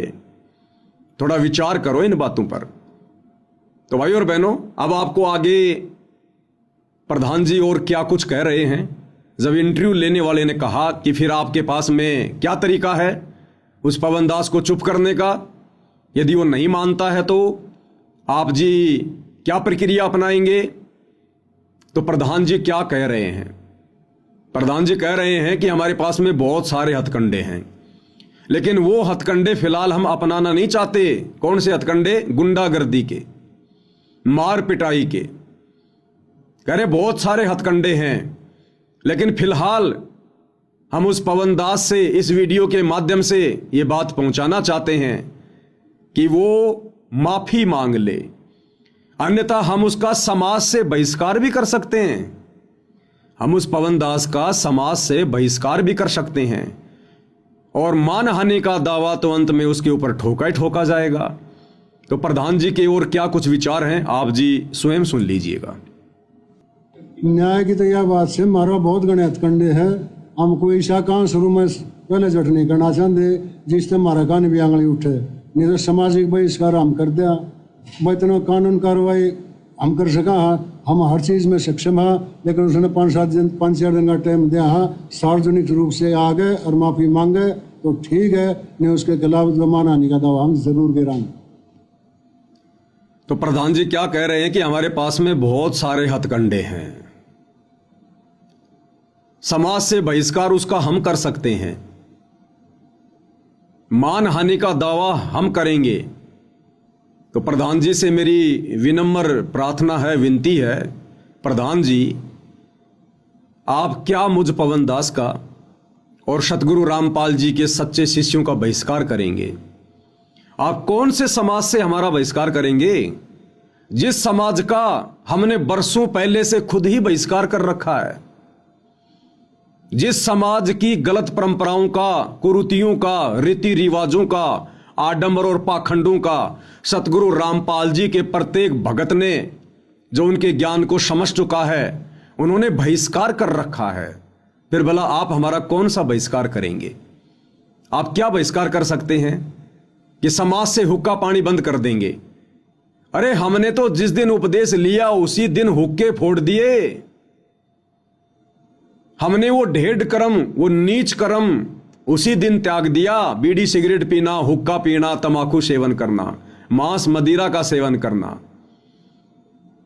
तो आप समाज से क्या बहिष्कार करेंगे? हमने तो खुद ही इन चीजों का बहिष्कार कर रखा है। दूसरा, आप किस चीज का बहिष्कार करोगे? शादी विवाह में आना जाना, आप यहां से लोगों का बहिष्कार करते हैं कि जो व्यक्ति पंचायत की बात नहीं मानेगा, किसी भी शादी विवाह में आना जाना बंद, यानी समाज से उसका बहिष्कार किया जाता है। अरे जिस दिन सतगुरु रामपाल जी का भगत उनसे उपदेश ले लेता है, उसी दिन से वो इन फालतू की परंपराओं को त्याग देता है। शादी विवाह में आना जाना, शामिल होना उसी दिन से त्याग देता है। इन गंदी परंपराओं का बहिष्कार कर देता है, जिन परंपराओं ने समाज को कर्जे के नीचे दबा रखा है। उसी दिन से भात भरना, भात में जाना, भात में पाटड़े पर चढ़ना, पीलिया लेना या देना, इन सभी कुप्रथाओं का, कुपरंपराओं का सतगुरु रामपाल जी के भक्तों ने वर्षों से बहिष्कार कर रखा है। फिर भला आप अब क्या नया बहिष्कार करेंगे? ये होली मनाना, दिवाली मनाना, मकर संक्रांति मनाना, कोई भी त्योहार मनाना, ये सतगुरु रामपाल जी के भक्तों ने वर्षों पहले त्याग रखा है, बहिष्कार कर रखा है इन त्योहारों का, जो कि भक्ति में बाधक हैं। तो आप जी क्या बहिष्कार करेंगे, कहां से बहिष्कार करेंगे? आप सोच भी नहीं सकते समाज की उन प्रथाओं को, परंपराओं को, कुरीतियों को सतगुरु रामपाल जी के भक्तों ने वर्षों पहले त्याग रखा है, उनका बहिष्कार कर रखा है। बीड़ी, सिगरेट, गुटखा, हुक्का, बीड़ी, ये जितने भी दुर्व्यसन हैं, नशे हैं, सतगुरु रामपाल जी का भगत उपदेश लेते ही सबसे पहले इनका बहिष्कार करता है। तो प्रधान जी, समाज में फैली जिन जिन इन बुराइयों से, इन प्रथाओं से, आडंबरों से आप और आपका समाज भी दूर नहीं है। सतगुरु रामपाल जी का भगत नाम उपदेश लेते ही सर्वप्रथम उनका बहिष्कार कर देता है। तो हमने तो खुद ही समाज को बहिष्कृत कर रखा है, फिर भला समाज हमारा क्या बहिष्कार करेगा? कभी ध्यान से संत जी के प्रवचन सुनिए, सत्संग सुनिए, उनकी नियम और मर्यादाओं के विषय में जानिए। जब प्रथम बार कोई संत रामपाल जी से उपदेश लेता है तो 21 नियम है। आपने ज्ञान गंगा पुस्तक पढ़ी होगी, अगर इन लोगों ने आपको दी होगी तो, आश्रम वालों ने, उसमें 21 सूत्रीय नियम है। सबसे पहले सतगुरु रामपाल जी इन बुराइयों का बहिष्कार करवाते हैं जो समाज के लिए अभिशाप है, समाज के लिए जहर है। उसके बाद 4 महीने के उपरांत सतगुरु रामपाल जी दूसरा नाम सतनाम देते हैं। 21 नियमों के अलावा उसमें 34 नियम हैं। आप और आपका समाज तो उन नियम के विषय में जानता भी नहीं है, जिनका बहिष्कार सतगुरु रामपाल जी के भक्तों ने वर्षों पहले से कर रखा है। तो प्रधान जी, आप कहां कहां से हमारा बहिष्कार करेंगे? हमने तो पहले समाज का बहिष्कार कर रखा है।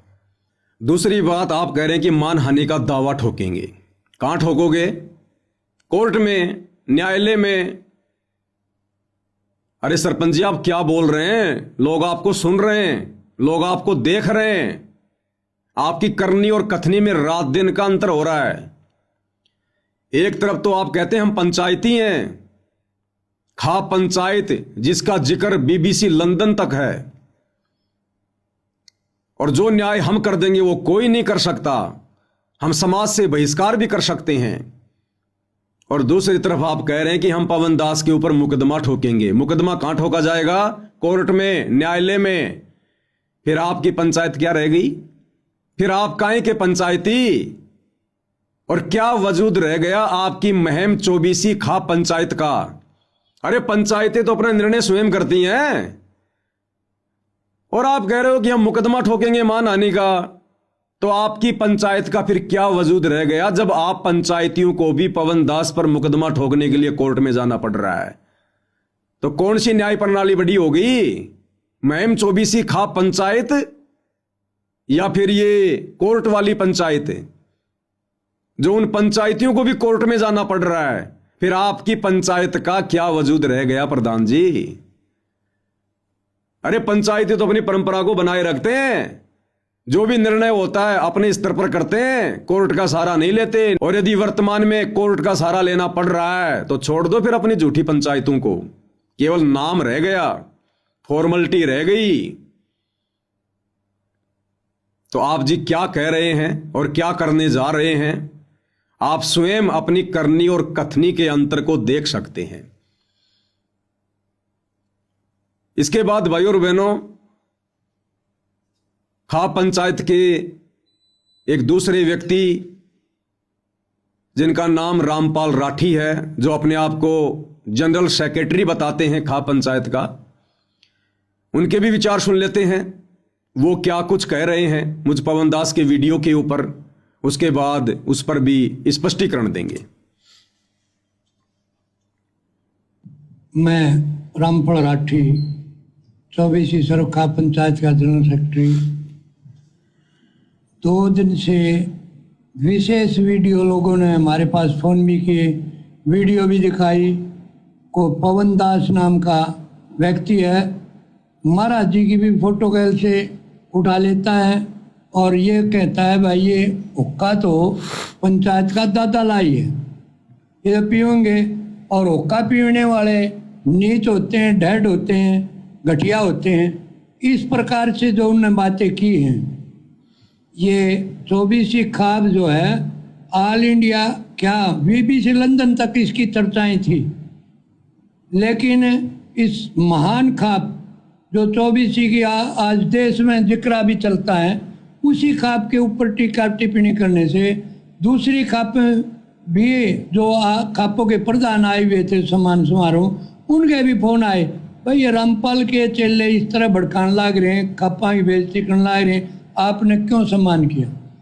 हमने अपनी खापों को तो जवाब दे दिया कि भाई हमने हमारी 24वीं खाप में कोई गांव ऐसा नहीं था जहां पानी नहीं चढ़ा हुआ था, और किसान मजदूर की एक फसल मर जाना तो दूसरी फसल बुआई नहीं हो तो सारे साल की उसका गुजारा होना मुश्किल हो जाता था। इस वजह से हमने बहुत बड़ा शान माना महाराज जी का कि दूसरी फसल बो जाएगी या तो मरेगी, दूसरी फसल बोने में कोई बच्चा न पढ़ा लेगा, हरी बीमारी का इलाज करा लेगा, कोई बालक न ब्याह लेगा। इस तरह से जो गृहस्थी चलने का सारा दिखा, और जो उन निस्वार्थ भाव से महाराज जी ने हमारा पानी निकालने का जो प्रबंध किया, उससे हमारी खाप जो है उस महाराज जी का सम्मान करना चाहती थी। किसी ने हमारे पर दबाव डाला महाराज जी का सम्मान करो, हम सम्मान दा। लेकिन जो 24वीं खाप की मान मर्यादा है कि भाई इस हाथ से ले ले उससे दे दे, उन्होंने बढ़िया हमारे गैल कर लिया। हम और क्या कर रहा है, अच्छी बात का तो प्रचार कर सका, महाराज जी का हमने सम्मान किया। और दूसरी खापी भी बुलाई, बड़ा अच्छा ढंग से सम्मान हुआ। लेकिन जो उस ने पवन कौन है, और ऐसा सुना गया भाई वो निकला हुआ भी है और ठग बताया गया है, भाई उसने हमारी पंचायत की मान मर्यादा पर ठेस पहुँचाई। पंचायत इससे काफ़ी दुखी होकर के आप लोगों को बुलाया है। जैसा कि हमारे प्रधान जी ने कहा, वह हफ्ता में या तो माफ़ी मांग ले, ना मान आने का मुकदमा तो दायर किया जाएगा। इसलिए हम आपके माध्यम से उसको सचेत करना चाहते हैं कि वह ये भी जो मीडिया के थ्रू जो बात पहुंच जाए उस पर, तो आगे वो माफ़ी मांग ले तो हमने कोई गणी नहीं। पंचायत तो न्याय की माफ़ी की है, पंचायत ने कोई फांसी तोड़ने का नहीं। भाई वो आगे माफ़ी मांग ले, अपनी गलती का एहसास कर ले, भाई मैंने गलती करी, और खाप की मान मर्यादा को मैं उसी प्रकार से सलाम करता हूँ, तो हमने कोई एतराज़ नहीं। रामपाल राठी जी, हुक्का पीने वालों की काहे की गरिमा और काहे की मान मर्यादा। सतगुरु रामपाल जी ने तो धज्जियां उड़ा रखी हुक्का पीने वालों की। अभी आपने वीडियो देख लिया होगा, उन्होंने खुद हुक्का पीने वालों को ढेड आदमी की संज्ञा दी है, नीच आदमी की संज्ञा दी है, काफिर का काफिर। तो बताइए काहे की मान मर्यादा, काहे की इज्जत, काहे की शोहरत। सतगुरु रामपाल जी के इतने विचार सुनकर, उनके सत्संग सुनकर जो आपको सुनाए गए हैं कि हुक्का कितना खतरनाक है मनुष्य शरीर के लिए, हुक्का कितना बड़ा बाधक है मोक्ष प्राप्ति के मार्ग में, अनमोल मनुष्य जीवन को कैसे हुक्का बर्बाद करता है, उसके बाद भी आप जी मान मर्यादा को लेकर बैठे हुए हैं। विचार करना होगा, विचार। रही बात माफी मांगने की, तो माफी मांगना कोई बड़ी बात नहीं है, लेकिन जबरदस्ती माफी मांगना भी परमात्मा का दोषी बनना है। जबरदस्ती माफी मांगना भी परमात्मा के विधान अनुसार दोषी बनना है। मैंने ऐसा कोई शब्द, ऐसा कोई भी कार्य नहीं किया है जो मुझे माफी मांगने पर विवश करे, मजबूर करे। मैंने जो भी शब्द प्रयोग किए हैं परमात्मा के भक्ति विधान अनुसार किए हैं, जो बिल्कुल सत्य है। हुक्का पीने वाला ढेड आदमी है तो है, हुक्का पीने वाला सुअर की योनि से आया है तो आया है। हुक्के पीने वाले को परमात्मा ने काफिर कहा तो मैंने भी कहा, उन्होंने ढेड कहा, नीच कहा तो मैंने भी कहा। मैंने वही कहा जो मुझे मेरे गुरुदेव ने बताया, समझाया, कहने के लिए खड़ा किया। तो बताइए फिर माफी किस बात की? ये माफी तो आप लोगों को मांगनी चाहिए, खाप पंचायत वालों को मांगनी चाहिए, जो ये ढेड़ कर्म कर रहे हैं, नीच कर्म कर रहे हैं। ये माफी उन तमाम शतलोक आश्रमों से जुड़े हुए दुर्बुद्धि प्राप्त लोगों को मांगनी चाहिए, जो लोग आपको सतगुरु रामपाल जी के भक्ति विधान से परिचित नहीं करवा रहे हैं, जो लोग आपको सतगुरु रामपाल जी के नियम और मर्यादाओं से परिचित नहीं करवा रहे, जो स्वयं की मान बढ़ाई के भूखे हैं, आप लोगों को मोहरा बनाया है और आप लोगों ने भी जज्बात में आकर, स्वार्थों के वशीभूत होकर महाराज जी के भक्ति विधान और नियमों से अपरिचित होने के कारण जल्दबाजी में ये मान सम्मान का कार्यक्रम रखा। तो भी परमात्मा के दोषी आप हैं, ये सतलोक आश्रम वाले हैं। अगर मैं गलती करूं तो बिना कहे 1,00,000 बार माफी मांगने को तैयार हूं, लेकिन झूठ के आगे झुकना भी परमात्मा का अपमान है। इसलिए ये पवन दास किसी भी कीमत पर, चाहे आप हरियाणा खाप पंचायत वाले या सतलोक आश्रम मैनेजमेंट हरियाणा वाले, चाहे एडी से चोटी तक का जोर लगा लीजिए, प्रधानमंत्री से लेकर राष्ट्रपति तक का जैक और चेक लगा लीजिए, परमेश्वर रामपाल जी के विधान अनुसार मैं पवन दास झूठ के आगे नहीं झुकूंगा। अगर मैं झूठ के आगे झुकूंगा, माफी मांगूंगा, तो मैं सतगुरु रामपाल जी का सबसे बड़ा द्रोही कहलाऊंगा, सबसे बड़ा दोषी कहलाऊंगा। जबकि सतगुरु रामपाल जी के सबसे बड़े द्रोही वो हैं जो हुक्का पीते हैं, जो हुक्का पीने वालों को समझाते नहीं हैं, जो नशा करने में, हुक्का पीने में दूसरे का सहयोग करते हैं, उनको सतगुरु रामपाल जी ने परमात्मा का द्रोही बताया, द्रोही। सतगुरु रामपाल जी के मुख कमल से आपको सुना देते हैं कि हुक्का पीने वाला परमात्मा का सबसे बड़ा द्रोही है। हिंदू तुर्क को जो दीनी तलाक, पीवे तमाकू वो सरे के कजाक। भगवान के द्रोही हैं जो लोग तमाकू प्रयोग करते हैं, भगवान के द्रोही हैं जो लोग तमाकू प्रयोग करते हैं, भगवान के द्रोही हैं जो लोग तमाकू प्रयोग करते हैं। कहते हैं अब हिंदुओं को समझाते हैं। तो क्या कहा सतगुरु रामपाल जी ने कि परमात्मा के द्रोही हैं वो लोग जो तमाकू प्रयोग करते हैं। द्रोही कैसे? क्योंकि परमात्मा यहां संत रूप में हम मनुष्य शरीरधारी जीव आत्माओं का उद्धार करने के लिए आते हैं। पहले हमें वो मनुष्य जन्म देते हैं, फिर उस मनुष्य जन्म में संत रूप में वे स्वयं आकर हमें अपनी शरण में लेते हैं, सत्संग करते हैं, प्रवचन करते हैं, हमें उन तमाम भक्ति विरुद्ध कर्मों से, कुकर्मों से परिचित करवाते हैं जो भक्ति बाधक होते हैं। और उसके बावजूद भी जो व्यक्ति इन बुराइयों को नहीं त्यागता है तो वो परमात्मा का सबसे बड़ा द्रोही होता है, सबसे बड़ा दोषी होता है वो। अब आगे सतगुरु रामपाल जी परमात्मा कह रहे हैं कि एक तरफ तो तुम अपने आप को हिंदू कहलाते हो कि हम हिंदू हैं, हम सनातनी हैं, और गाय को अपनी माता का दर्जा देकर बैठे हैं कि गाय हमारी माता है, गाय हमारी माता है। प्रधान जी, आगे इस सत्संग को ध्यान से सुनना जो सतगुरु रामपाल जी सुना रहे हैं। आप हुक्का पीने वाले, तमाकू पीने वाले, बीड़ी सिगरेट पीने वाले लोग गाय का खून पी रहे, गाय का खून। अरे हिंदू समाज में गाय को मारकर खाने वाला, गाय का मांस खाने वाला व्यक्ति कितना बड़ा दोषी होता है, कितना बड़ा परमात्मा का द्रोही होता है। ऐसे व्यक्ति का समाज से बहिष्कार कर दिया जाता है, लोग उससे नफरत करने लगते हैं जो व्यक्ति गाय का मांस खाता है। और आप हुक्का पीने वाले, आप लोग गाय का खून पी रहे, गाय का खून। आप लोगों को यही नहीं पता कि यह तमाकू बना कैसे है, तमाकू के बीज की उत्पत्ति हुई कैसे है, और ना आपको ये सतलोक आश्रम वाले बता रहे। अब सतगुरु रामपाल जी बताएंगे, सत्संग ध्यान से सुनिए। आप काहे के पंचायती हैं, काहे के प्रधान जी हैं आप? ये मनुष्य जन्म परमात्मा ने प्रधानी करने के लिए नहीं दिया।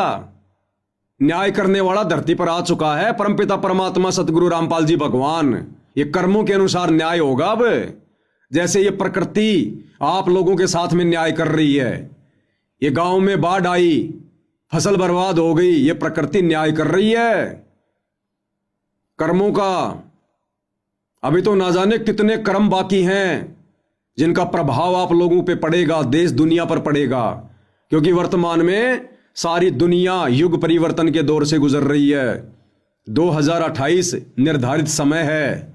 हर प्रकार से प्रकृति तांडव मचाएगी। अभी तो ढंग से शुरुआत भी नहीं है। अतिवृष्टि, अनावृष्टि, ओलावृष्टि, सूखा, बाढ़, महामारियां, युद्ध, गृह युद्ध। अभी आपने देखा क्या है? अभी तो खाली एक बांध का पानी छोड़ा गया है जिसमें गांव के गांव डूब गए। जिस दिन वो बांध टूटेंगे उस दिन क्या होगा? वो मोटर और पाइप वो जमीन के नीचे धरे के धरे रह जाएंगे।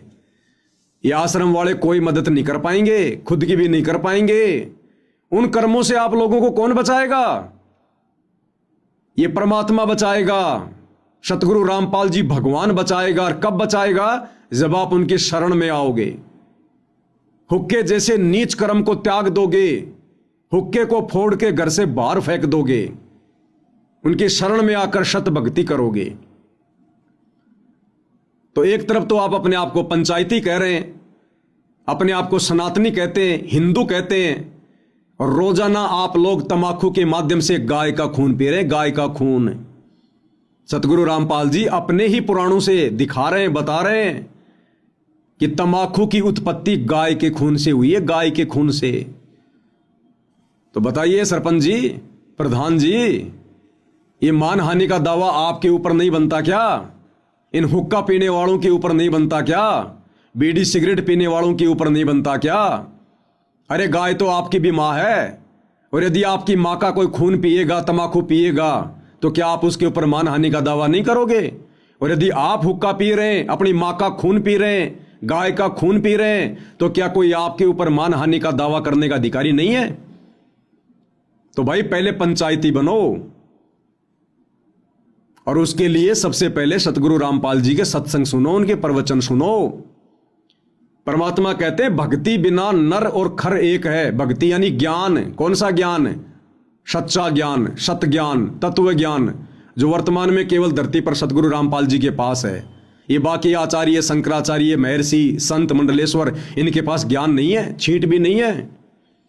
सतगुरु रामपाल जी की शरण में आकर इनका ये तत्व ज्ञान समझे बिना खुद कबीर भगवान कह रहे हैं कि वो प्राणी और गधे में यानी खर में कोई अंतर नहीं है। तो जब तक भाई इस देश दुनिया का कोई भी व्यक्ति, जिसमें राजा भी आ गया, जिसमें प्रजा भी आ गई, जिसमें आप प्रधान जी भी आ गए, सब आ गए, जो व्यक्ति सतगुरु रामपाल जी से उपदेश लेकर शत भक्ति नहीं करता है, उसको सतगुरु रामपाल जी ने, कबीर भगवान ने गधे की श्रेणी में लिया। गधे की श्रेणी में।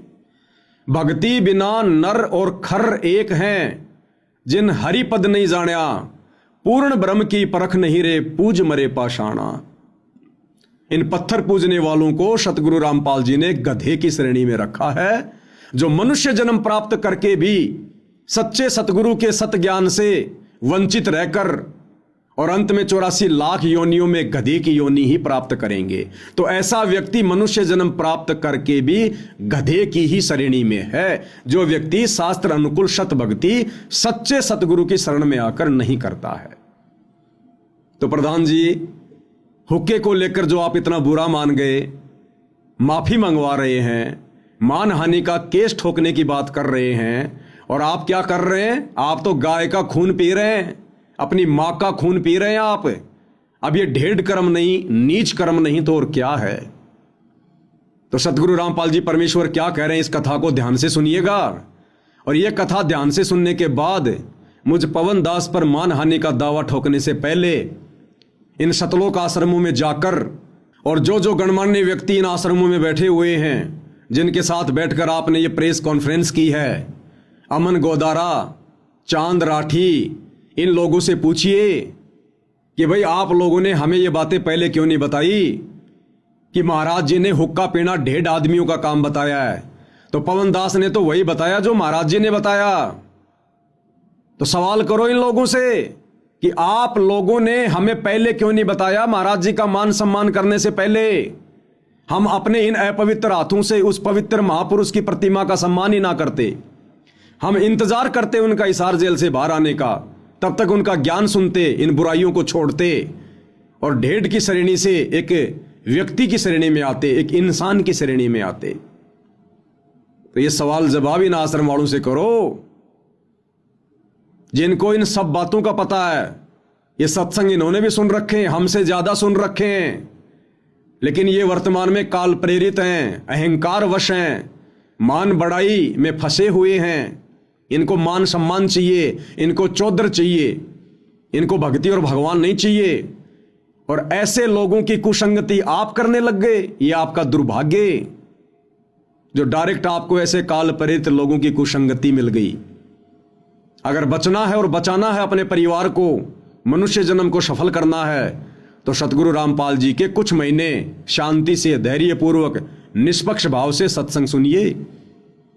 उसके बाद आपको पता चलेगा कि मान हानि का मुकदमा जो आप करने की सोच रहे हैं और पवन दास से माफी मंगवाने की सोच रहे हैं, ये माफी फिर सतगुरु रामपाल जी से आप लोगों ने मांगनी पड़ेगी। आप लोगों ने तो क्या कह रहे हैं सतगुरु रामपाल जी?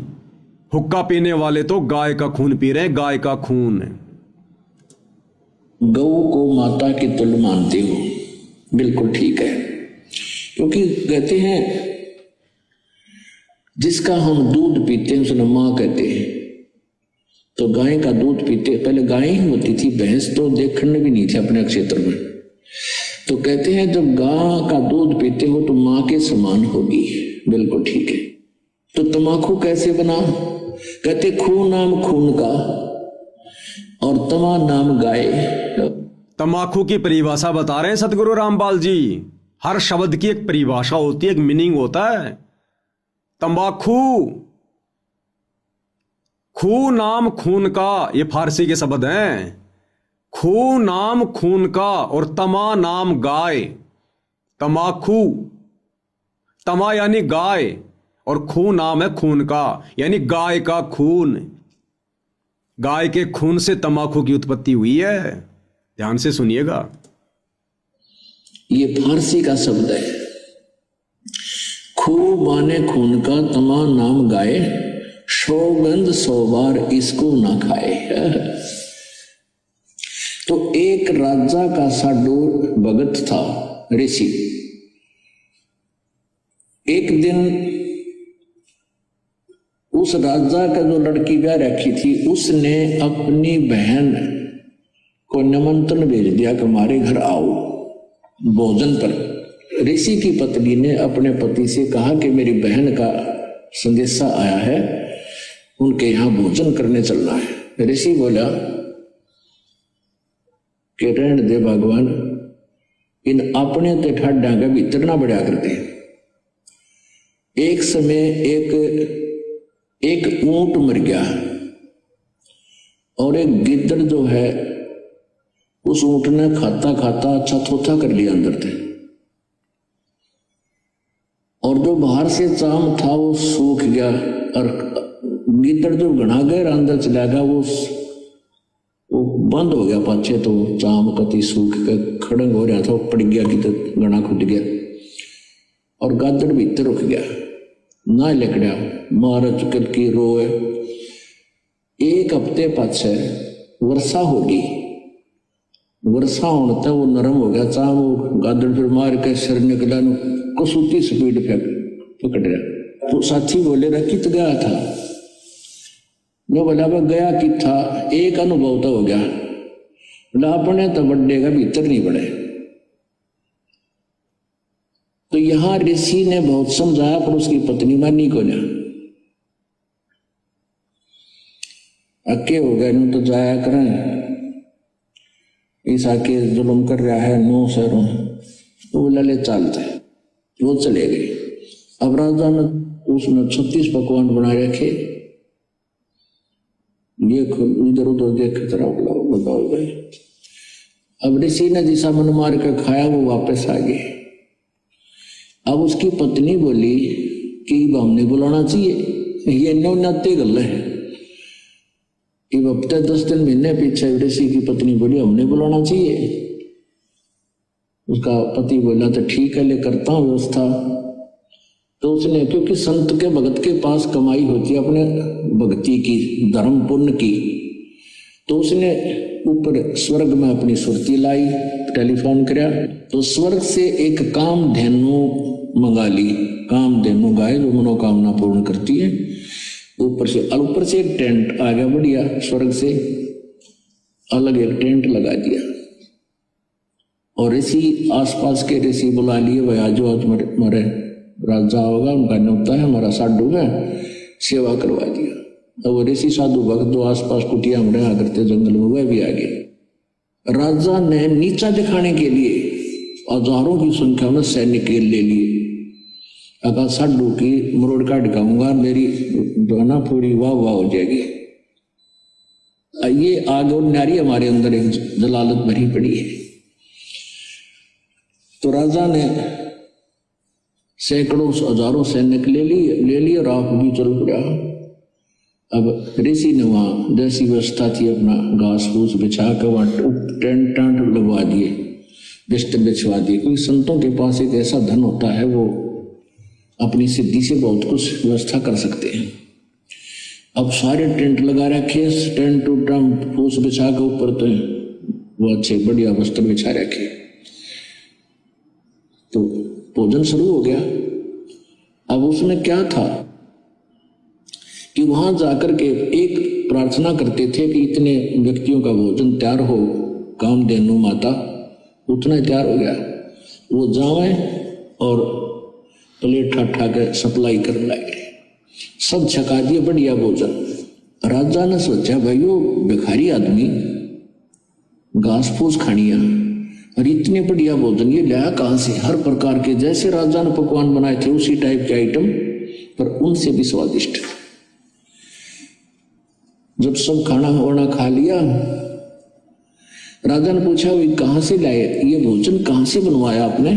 तो उसने कहा राजन मैंने स्वर्ग से अपनी कमाई मत है, अपने पुण्य डिपॉजिट करवा के वहां से मंगाई है। एक कामधेनु है, इस कामधेनु गाय में इतनी वो है कि कितना ही भोजन करने गया पूरी सेना भी जमाई जा सकती है। मेरे पास कई लाख सेना, बोला जी सारी सेना पूरी पृथ्वी ने भी जमा ले, चाहे इस तरह खाना खिला दे। राजा बोला सैनिकों इस गाय को छीन लो।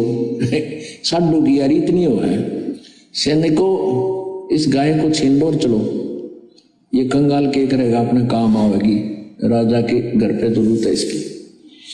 तब ऋषि ने कहा कि हे माता आप स्वर्ग चली जाइए, मेरी काबू से बाहर बात हो गई है। तो ऐसे ही वो गौ जो है ना कामधेनु उस टेंट को चीरती हुई आकाश में उड़कर चल पड़ी। राजा ने तीर मारा, वह खुरमा लग गया और खुरमे से रक्त गिरता हुआ जहां जहां भी रक्त गिरा उस गाय का, वहां पर यह बीमारी पैदा होगी तंबाकू। अब क्या बताते हैं कि तुम एक तरफ तो हिंदू को आओ और फिर गाय के खून न पियो, तंबाकू बना के हुक्का में डाल के बीड़ी सिगरेट फीके। या तो तुमने ज्ञान नहीं या स्वाद पड़ गया। ज्ञान नहीं था तो अब समझ लीजिए, और ये इसे अड़ंगे का स्वाद अच्छा नहीं होता जो शरीर में नुकसान सारे खराब करे। तो क्या बताते हैं, खून नाम खूं का तमा नाम गाय, सौगंध 100 बार इसको ना खाए। कहते हैं 100 बार सौगंध, इसकी 100 बार प्रतिज्ञा करो, इसको खाना नहीं। तो हरियाणा महम 24 खा पंचायतों के आदरणीय प्रधान जी, सरपंच जी, अभी आप जियों ने सतगुरु रामपाल जी के मुख कमल से सुना कि इस तंबाकू जैसी बीमारी की उत्पत्ति कैसे हुई। गाय के खून से तंबाकू बना है, गाय के खून से तंबाकू का पौधा। जिस तंबाकू को आप जी पंचों का प्याला कहते हैं, अपनी गरिमा समझते हैं, ये गाय के खून से बना है। तो एक तरफ तो आप अपने आप को हिंदू कहलाते हो कि हम हिंदू हैं, हम प्रधान हैं, हम सरपंच हैं, हम सनातनी हैं, हम न्याय करते हैं। अब आप खुद ही बताइए ये काहे का न्याय है? जो व्यक्ति गाय का खून पी रहा है, ऐसा व्यक्ति तो परमात्मा का द्रोही है, द्रोही। तमाकू पीने वाले को परमात्मा ने ढेड की संज्ञा दी है, इसलिए क्योंकि इसकी उत्पत्ति गाय के खून से हुई है और मोक्ष प्राप्ति में यह सबसे ज्यादा बाधक है, जो हमारे 10वें द्वार सुषुम्ना द्वार को बंद कर देता है। आप तमाम प्रधानों से, सरपंचों से, जिन जिन को मेरे द्वारा बनाए गए वीडियो से आपत्ति हुई है, आप सभी से विनती है, प्रार्थना है, आप तमाम लोग मेरे लिए आदरणीय हैं, सम्माननीय हैं।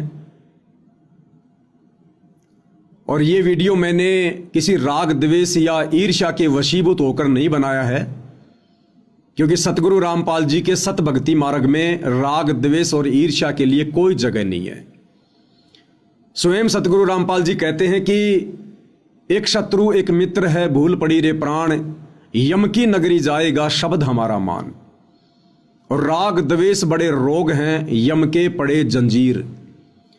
राग द्वेष तो मुझ पवनदास को या साध संगति से जुड़े हुए मेरे किसी भी भगत भाई बहन को, इन शतलोक आश्रम वालों से भी नहीं है, सतगुरु रामपाल जी के नालायक बेटा बेटी भाई बंधु रिश्तेदारों से भी नहीं है, जो आए दिन भगत समाज की मर्यादाएं तोड़वाते रहते हैं, संत समाज से भक्ति विरुद्ध कर्म करवाते रहते हैं। राग द्वेष और ईर्ष्या तो हमें उनसे भी नहीं है, क्योंकि उनके कर्म अंत में उन्हीं को भोगने पड़ेंगे। और सच कहना कोई दोष नहीं है, इसलिए सच हम अंतिम श्वास तक कहेंगे।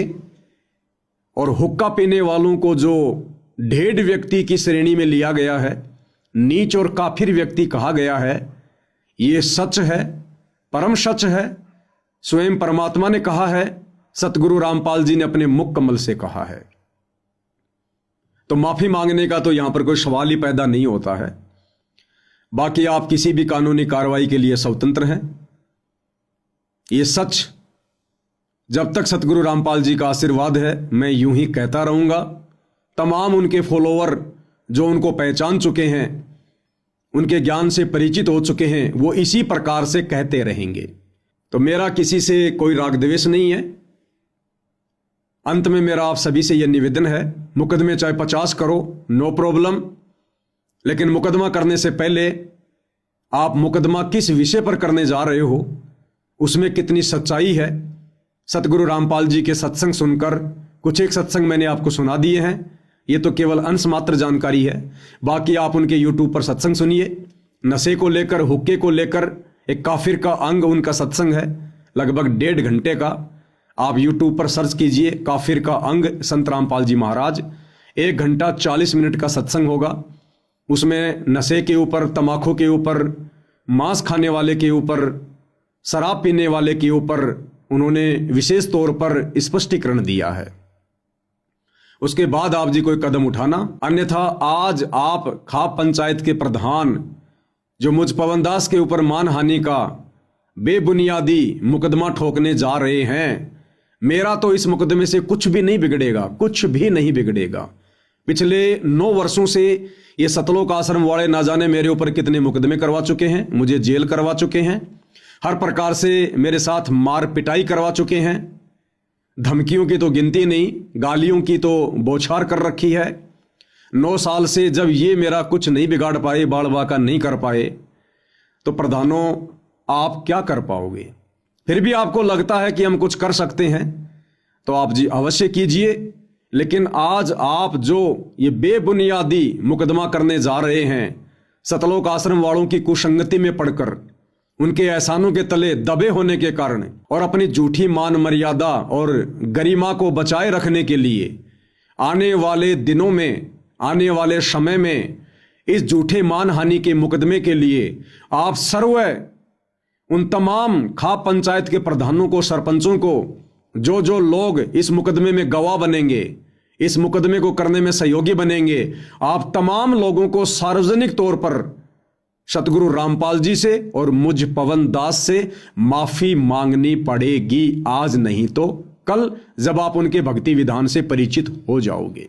तो मुझ पवन दास की केवल इतनी विनती है, इतनी प्रार्थना है, परमेश्वर के विधान को, तंबाकू सेवन को लेकर, हुक्का पीने को लेकर आपके सामने मुझे रखना था। मैंने सतगुरु रामपाल जी के सत्संगों को आधार बनाकर आपके सामने रख दिया है। अब इसके बाद जो भी निर्णय है वो आपका है। मैंने ये वीडियो कोई भय में आकर नहीं बनाया है और ना हमें किसी प्रकार का कोई भय है, क्योंकि हमारे साथ में भगवान है, हम सच के साथ में हैं और जिसके साथ में भगवान होता है, जो सच्ची राह पर होता है, दुनिया उससे डरा करती है, वो लोग दुनिया से नहीं डरा करते हैं। तो ये वीडियो मैंने एक बार जो पुनः बनाया है, ये आप लोगों को फिर से परमात्मा का दोही बनने से बचाने के लिए बनाया है। ये झूठा मानहानि का मुकदमा करके आप अपने और अधिक ये कर्म ना बिगाड़ो, ना फोड़ो। पहले से आप लोगों के इतने ये कर्म बिगड़े हुए हैं कि आप लोगों के ऊपर आपत्तियों पर आपत्ति आ रही है। ये गांव में बाढ़ आना, फसलें बर्बाद होना, इतना नुकसान होना, ये आपके कर्मों का परिणाम है। ऊपर से संत भक्तों के ऊपर झूठे मुकदमे, आप और अधिक अपने कर्म फोड़ोगे, कर्म बिगाड़ोगे, परिणाम तो फिर आने वाले समय में भुगतने पड़ेंगे। आज ये मेरा पहला वीडियो है। कल का वीडियो सतलोक आश्रम वालों के ऊपर होगा। वो सतलोक आश्रम वाले जो इस प्रेस कॉन्फ्रेंस में आप लोगों के साथ में बैठे हैं, जो आप लोगों को भड़का रहे हैं, आप लोगों को उकसा रहे हैं अपने धार्मिक धंधे के लिए कि पवन दास को जेल में करवा दिया जाएगा तो हमारा धार्मिक धंधा बढ़िया चलेगा, अच्छा चलेगा। संगत को कोई सच्चाई बताने वाले नहीं रहेंगे। जो जो व्यक्ति सच्चाई बताएं उनके ऊपर झूठे मुकदमे लगाकर जेल में डलवा दो। कितनी बार डलवाओगे, कितने मुकदमे लगवाओगे? हमें परमात्मा की शरण प्राप्त है, हमारे ऊपर परमात्मा का आशीर्वाद है। सच हम यूं ही कहेंगे, हमने झूठ बहुत कही, बेहिसाब की कही। कब तक? जब तक हमें सच का पता नहीं था, सच्चे सतगुरु की शरण प्राप्त नहीं थी। भाई अब तो हम झूठ को सामने लाने के लिए और सच को सर्व समाज के सामने रखने के लिए अपना सिर भी कटवाना अपना सबसे बड़ा सम्मान समझेंगे। फिर ये छोटे मोटे मुकदमे, भला इनकी तो बिसात ही क्या है, इनकी तो औकात ही क्या है। तो भाई और बहनों, आज के वीडियो में केवल मैं इतना ही कहना चाहूँगा। बाकी फिर अगला वीडियो इन सतलोक आश्रम वालों के ऊपर होगा। इन्होंने किस प्रकार से इन पंचायत वालों को सच्चाई से दूर रखा और किस प्रकार से ये लोग सच कहने से डर रहे हैं, इस विषय पर हम विशेष विश्लेषण उन सतलोक आश्रम वालों के इंटरव्यू को आधार बनाकर कि उन्होंने अपने मुख से क्या कुछ इस प्रेस कॉन्फ्रेंस में कहा है, आपके सामने रखेंगे, बताएंगे। तो आज के इस वीडियो में मुझ पवन दास की एक कोशिश थी, सतगुरु रामपाल जी के आशीर्वाद से, उनके ज्ञान आधार से आप तमाम हरियाणा खाप पंचायत के उन प्रधानों को, सरपंचों को जो अभी सतगुरु रामपाल जी के ज्ञान और उनकी शरण से दूर हैं, ये मेरा एक पहला प्रयास था। आगे भी मेरा ये प्रयास आप भक्ति से भटके हुए भाई बहनों को समझाने का जारी रहेगा। तो अगले वीडियो का इंतज़ार करें। आज के वीडियो में केवल इतना ही। परमेश्वर रामपाल जी का आशीर्वाद हम सभी के ऊपर इसी प्रकार से बना रहे। बंदी छोड़ सतगुरु रामपाल जी परमेश्वर जी की जय हो।